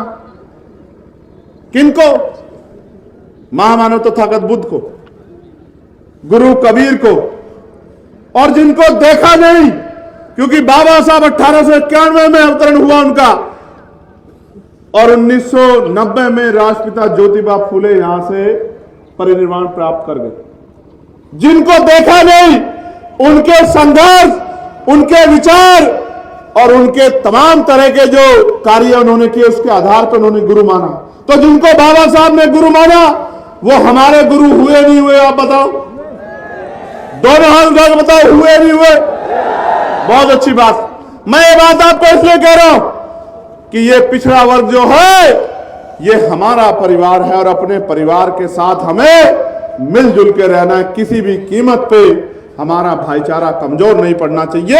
इसलिए बात मैंने आपके सामने रखी, क्योंकि समाज जातियों में बटा हुआ है, समाज धर्मों में बटा हुआ है, और क्योंकि हम जाति व्यवस्था में जब पैदा होते हैं, तो मेरा चाचा भी मेरी जाति का, मेरा मामा भी मेरी जाति का, मेरी बुआ भी मेरी जाति की, मेरा फूफा भी मेरी जाति का, मेरा दादा भी मेरी जाति का, मेरी मौसी भी मेरी जाति की। ऐसे जाति व्यवस्था के मक्कड़ जाल में हम लोग पैदा होते हैं कि हम जाति को श्रेष्ठ मानते हैं।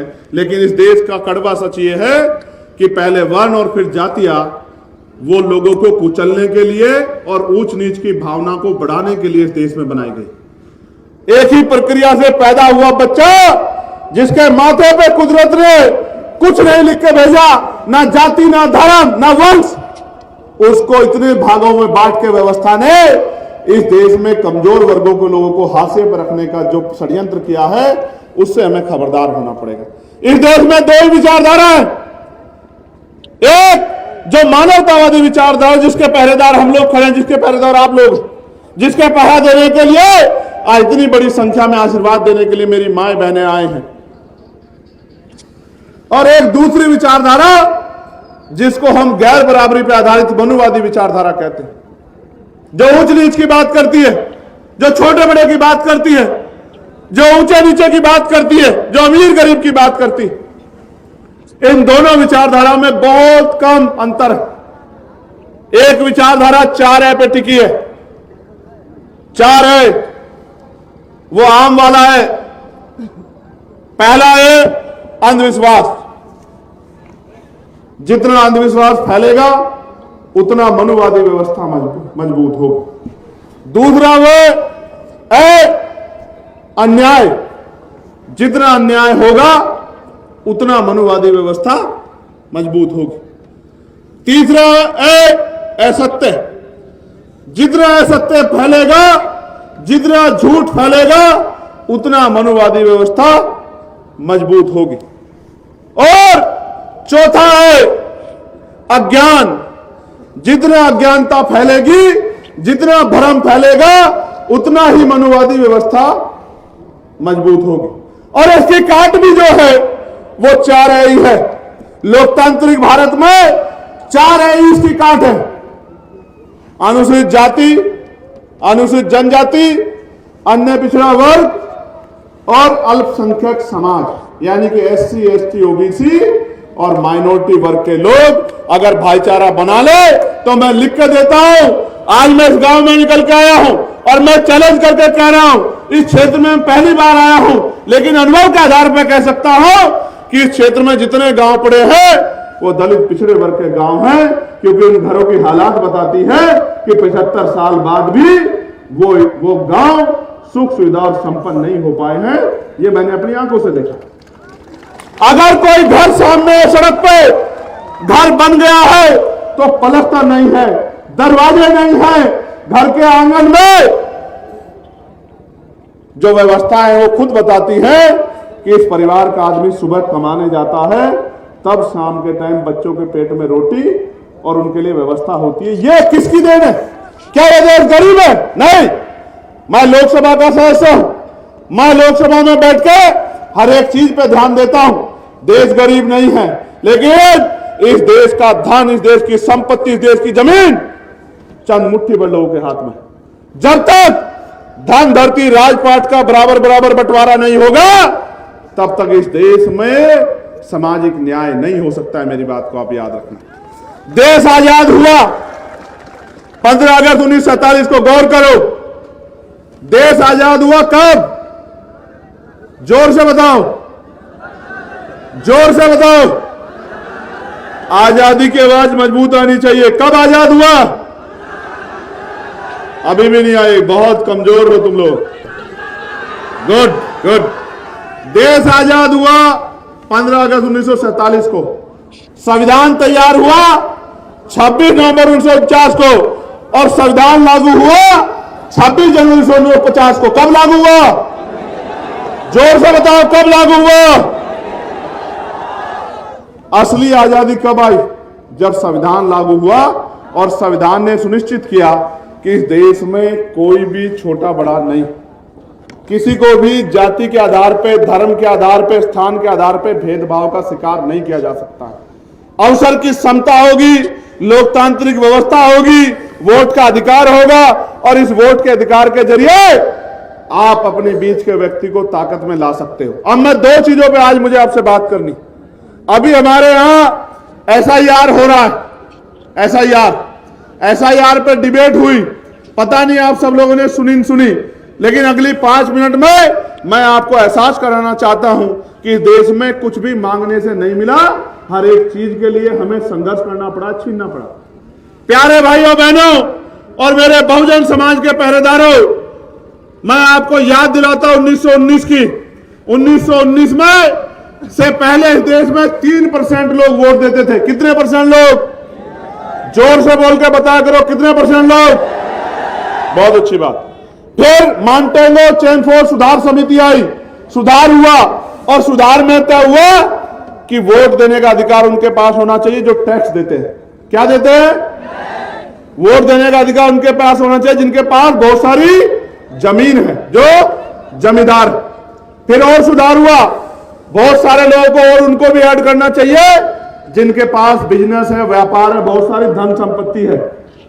और लोग जुड़े, ऐसे लोगों को भी जो राजा महाराजाओं के परिवार के हैं, ऐसे लोगों को भी वोटों में ऐड करना चाहिए। फिर और लोग जुड़े जो बहुत पढ़े लिखे। वोटों की संख्या बढ़ के हो गई 15%। और मैं आपकी जानकारी के लिए बताना चाहता हूं, इस देश में जब इस देश की संख्या, भारत अंग्रेजों के गुलाम था, 30 लाख से 30 करोड़ से ज्यादा थी, तब यहां 80 लाख लोग वोट करते थे। सुधार होने के बाद जब बाबा साहब अंबेडकर ने इस बात को देखा, उन्होंने इस बात पर आपत्ति दर्ज कराई और पहली बार बहिष्कार हितकारिणी महासभा के जरिए अपना मेमोरेंडम दिया कि हमारे देश में लोकतंत्र नहीं है, हम गुलामों के गुलाम है, कमजोर वर्ग के लोग, इसलिए वोटिंग राइट सबको मिलना चाहिए। फिर गोलमेज कॉन्फ्रेंस हुई, राउंड टेबल कॉन्फ्रेंस, और बाबा साहब अंबेडकर ने तर्क के आधार पर अंग्रेजों के सामने इस बात को साबित किया कि जब तक अंतिम बालिग व्यक्ति को वोट का अधिकार नहीं मिलेगा, तब तक इस देश में लोकतंत्र फल फूल नहीं सकता है, तब तक लोकतंत्र स्थायी नहीं हो सकता है। मुट्ठी भर पैसे वाले लोग, मुट्ठी भर जमीन वाले लोग, मुट्ठी भर धन संपत्ति वाले लोग राज करेंगे और बाकी लोग उनके अंदर में काम करेंगे, तो कभी लोकतंत्र सफल नहीं हो पाएगा। इसके बाद क्या परिवर्तन हुआ आपको पता है? इसके बाद यह परिवर्तन हुआ कि कमजोर वर्गों को वोट का अधिकार मिला। मैं आपको और जानकारी देता हूं, उन 80 लाख वोटर में एक भी महिला नहीं थी, किसी भी धर्म की, किसी भी जाति की। उन 80 लाख लोगों में सिर्फ पुरुष थे, और पुरुष भी सामान्य जाति के थे, और सामान्य जाति में भी जो संपन्न थे। उन संपन्न जाति के, सामान्य जाति के लोग वोट करते थे। आप महसूस करके देखो, अमीर अगर वोट करेगा तो गरीब को करेगा या अमीर को करेगा? बताओ आप मुझे, किसे करेगा? गरीब को अमीर वोट कर सकता है? इसलिए बाबा साहब ने कहा कि अंतिम व्यक्ति को वोट का अधिकार मिलना चाहिए, और बाबा साहब अंबेडकर की सिफारिशों पे इस देश के करोड़ों दलितों, पिछड़ों, आदिवासियों, महिलाओं और जो अन्य धार्मिक अल्पसंख्यक हैं, वो भी, उन सबको, जिनमें जैन हैं, सिख हैं, बौद्ध हैं, मुसलमान हैं, सबको वोटिंग राइट मिलने का काम हुआ। और ये 22 देश संविधान की देन है कि नेहरू जी की बिटिया इंदिरा गांधी जी देश की प्राइम मिनिस्टर बनी, सुचित्रा कृपलानी उत्तर प्रदेश की पहली मुख्यमंत्री बनी, आदरणीय बहन जी कमजोर वर्गों की तरफ से मुख्यमंत्री बनी। ये अगर किसी तरह संभव हुआ है तो ये बाबा साहब अंबेडकर के संविधान में जो वोट का अधिकार है उसकी वजह से संभव हुआ। और बताता हूं आपको, क्योंकि आज ज्ञान का जो सागर है उसको आपके बीच तक लेके आना। इन सब चीजों में ये जो वोटिंग राइट मिला, ये पहले 21 साल के लोगों के लिए था, फिर इसमें परिवर्तन हुआ, 18 साल के व्यक्ति को वोटिंग राइट मिला। तो आपको वोटिंग राइट कहां से मिला? पता लगा आपको? किसने दिलाया आपको वोटिंग राइट? किसने दिलाया? अगर बाबा साहब ना दिलाते तो एक बात याद रखो, आज लोकतंत्र है, वोटिंग राइट है, तो आपके घरों की दीवारें पक्की नहीं है। अगर आपसे वोट का अधिकार छीन लिया जाए तो मैं लिख के देता हूं, आपकी बस्तियों में कोई नेता पैर रखने के लिए नहीं आएगा। आज मेरी बात को आप एफिडेविट लेके लिख लो। यह वोट का अधिकार है जो बड़े बड़े कुर्ते वाले, बड़ी बड़ी गाड़ी वाले, बड़े बड़े बंगलों वाले, राजा महाराजाओं के वंशज हमारी गलियों में, हमारी बस्तियों में आते हैं, हमारे पैर छूते हैं, हमारे पैरों को हाथ लगाते हैं, हमारी माँ बहनों से अपने सर पे हाथ रखवाते हैं, हमारे बीच में बैठ के खाना खाते हैं, झूठे भाईचारे का दिखावा करते हैं और सिर्फ इसलिए आते हैं कि इनकी वोट हमें मिल जाए और इनकी वोट लेके हम लोग राजा बन जाए। इस देश में कब तक कमजोर वर्गों के लोग लुटते पिटते ठगे जाते रहेंगे, इसका फैसला आने वाली पीढ़ी को करना है। प्यारे साथियों, इस देश में पिछड़े वर्ग के लोगों के लिए काका कालेकर आयोग कमीशन बना। काका कालेकर आयोग से पहले जब 1931 में गणना हुई थी तो 52% पिछड़ा वर्ग था। कितने परसेंट? 52%। काका कालेकर आयोग की रिपोर्ट आई, केंद्र की जो सरकार थी कांग्रेस की, उसने कचरे के डब्बे में फेंक दी। लंबे समय तक कचरे के डब्बे में पड़ी रही फाइल। फिर उसके बाद मंडल कमीशन बना और उससे पहले सरकार ने झुंझुनू देने के लिए पिछड़े वर्ग आयोग की बात कही, लेकिन कभी उसको संपूर्ण नहीं किया। फिर इस देश में मंडल कमीशन बना और मंडल कमीशन की सिफारिश लागू हुई और मंडल कमीशन जब लागू हुआ, सिफारिश लागू हुई, 2 सिफारिशों से यह तय हुआ कि 27% रिजर्वेशन ओबीसी के भाइयों को मिलेगा। और कई प्रदेश ऐसे हैं, लोकतांत्रिक व्यवस्था है, हमारी संख्या है, लेकिन उसके बावजूद भी कई प्रदेश ऐसे हैं जहां आज तक भी 27% कॉन्स्टिट्यूशनल रिजर्वेशन नहीं मिलता।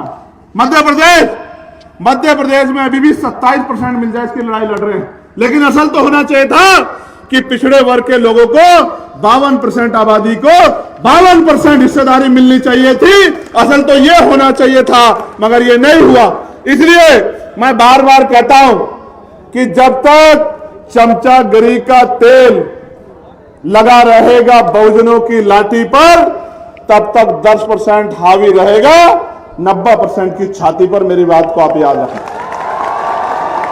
ये चमचागिरी का तेल जब तक नहीं उतारोगे, जब आपका मंडल कमीशन का आंदोलन चला जिसकी 2 सिफारिशें लागू हुई, तब इस देश में धार्मिक यात्रा निकाल के कमंडल की आपके पूरे आंदोलन को कुचलने का काम इस देश में जो लोग राजकाज में बैठे उन लोगों ने किया और आप लोग आपस में लड़ते रहे। इस वजह से आज भी आपके घरों के ऊपर पलस्तर नहीं हुआ है, जबकि यहां दूसरी तरफ इसी प्रदेश में ऐसे भी लोग हैं जिनके पास 5-5 हजार बीघे जमीनें हैं, जिनके घर 20-20 बीघे में को है, और मेरे दलित पिछड़े कमजोर किसान मुसलमान वर्ग के पास इनके पास रहने के लिए 20 गज जमीन भी नहीं है। ये इस देश में प्रदेश में हो। प्यारे साथियों, मैं आपको बहुत जिम्मेदारी से कह रहा हूं, मैं तो आपके साथ हर जगह खड़ा रहता हूं। कोई ऐसी जगह नहीं जहां मैं नहीं खड़ा हुआ। जब जयप्रकाश पाल जी की बलिया में हत्या कर दी गई तो उनको न्याय दिलाने के लिए हम लोगों ने सरकार से जवाब मांगने का, संघर्ष करने का काम किया। जब मेरठ में आकाश पाल की पीट के हत्या कर दी गई, इतनी वैसी भी वो हत्या, इस तरह के हालात थे कि उस बच्चे को देख नहीं पा रहे थे। जब वो हत्या कर दी गई बांध के मार के, तो अकेले चंद्रशेखर और हमारे साथी खड़े थे, लड़ाई लड़ रहे थे। और जिन नेताओं को वोट देके आपने गद्दियों बिठाया, वो घर में बिस्तर तान के सो रहे थे। अगर वो ठंड में कोई लड़ने काम कर रहा था तो वो एक टीम है जो इस मंच पर बैठे। प्यारे साथियों, कौशाम्बी में जब हमारी पाल समाज की बच्ची के साथ अन्याय हुआ, तो जब मैं वहां गया तो रास्ते बंद करके झूठ बोलकर मुझे गेस्ट हाउस में जाकर डिटेन कर दिया, और उधर दूसरी तरफ जो हमारे लोग खड़े थे उनके साथ हिंसा करा के 85, 80, 90 लोगों को हमारे जेल में भेजने का काम किया। उनको लगा कि इन जेल में भेजने से, लाठी चलाने से हम लोग डर जाएंगे, लेकिन मैं ये बता देना चाहता हूं सरकार को, हम डरने वाले लोग नहीं।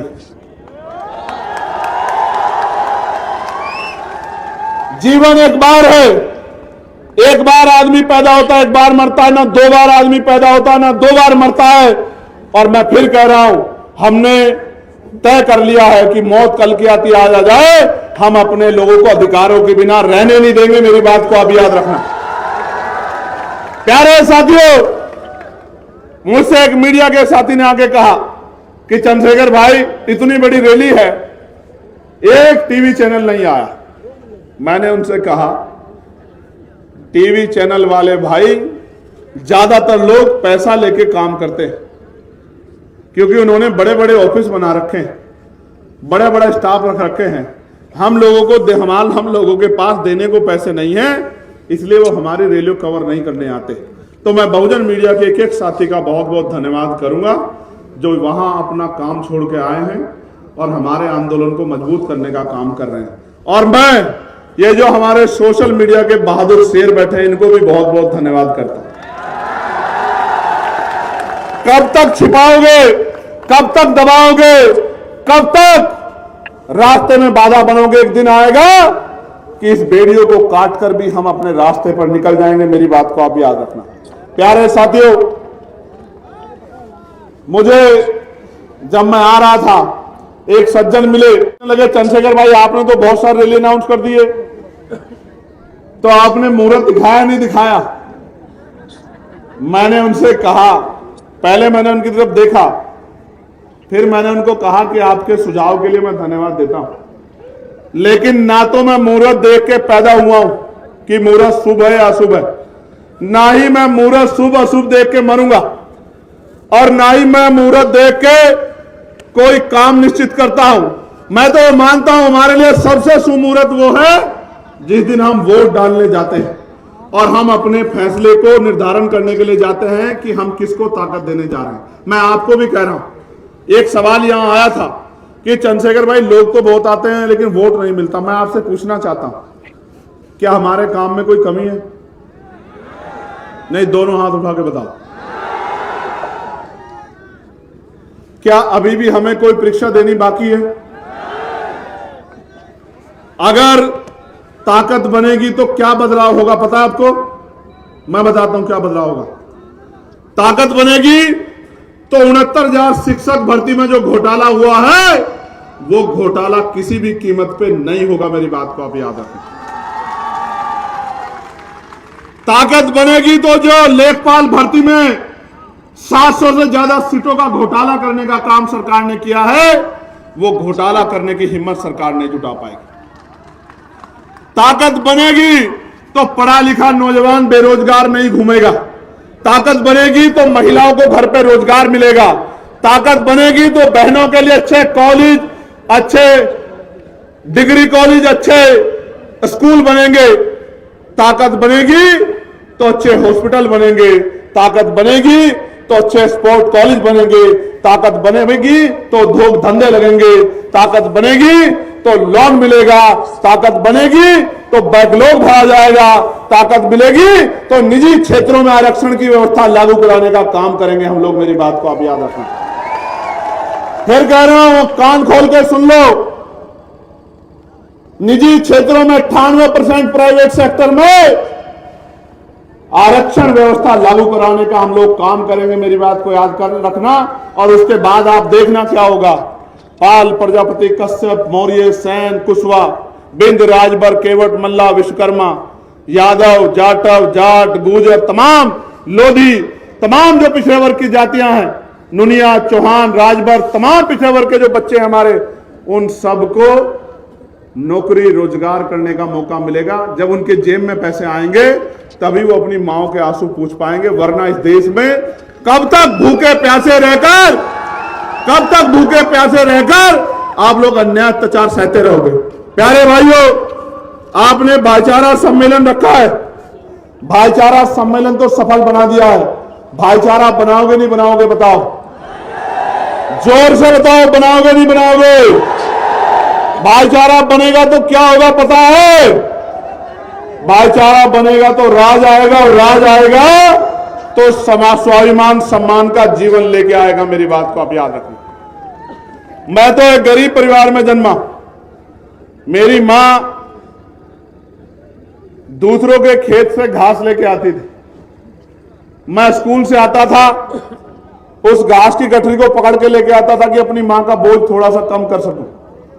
और मेरी मां इसलिए घास लेके आती थी कि दूध बेच के वो कुछ पैसे जुटा सके और हमारी जरूरतें पूरी कर सके।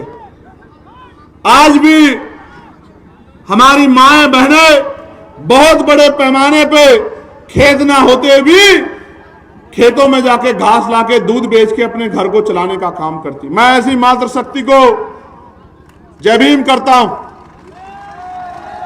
मैं उस मातृशक्ति की हिम्मत को दाद देता हूं लेकिन मैं अपनी माँ बहनों से कहना चाहता हूं, वो दिन दूर नहीं कि किसी के खेत में मेरी माँ बहनों को जाने की जरूरत नहीं पड़ेगी। राजकाज आएगा तो इस सारी सरकारी जमीन का बंटवारा करके गरीबों में बांटने का काम करेंगे हम लोग, याद रखें। मैं फिर कह रहा हूं,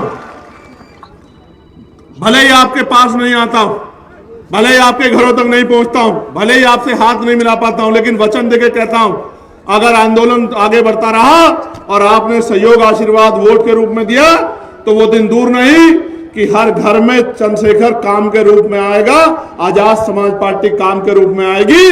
जब आपके बच्चे को रोजगार मिलेगा, जब आपके घरों में सुख सुविधाएं आएंगी और जब आंसू आएंगे तो वो खुशी के होंगे इस बात के कि इस बार हमारी ताकत बन गई, हमारी ताकत सफल होगी। इस ताकत को रोकने के लिए बहुत सारे लोग लगे हुए हैं, इस ताकत को रोकने के लिए, और वो ताकत मेरी नहीं रोकना चाहते। वो किसकी ताकत रोकना चाहते हैं? वो आपकी ताकत रोकना चाहते हैं, वो आपको कमजोर करना चाहते हैं। वो ये जानते हैं कि अगर इनकी ताकत बढ़ेगी तो उनके यहां मजदूरी कौन करेगा। मेरी बात को आप याद रखना, उनके बर्तन कौन बनाएगा, उनकी चटाई कौन बनाएगा, उनके खेतों में काम कौन करेगा, तमाम तरह के जो उनके अपमान का जो काम करना पड़ता है वो कौन करेगा, उनके सफाई का काम कौन करेगा, सीवर में कौन उतरेगा, मैला कौन उठाएगा।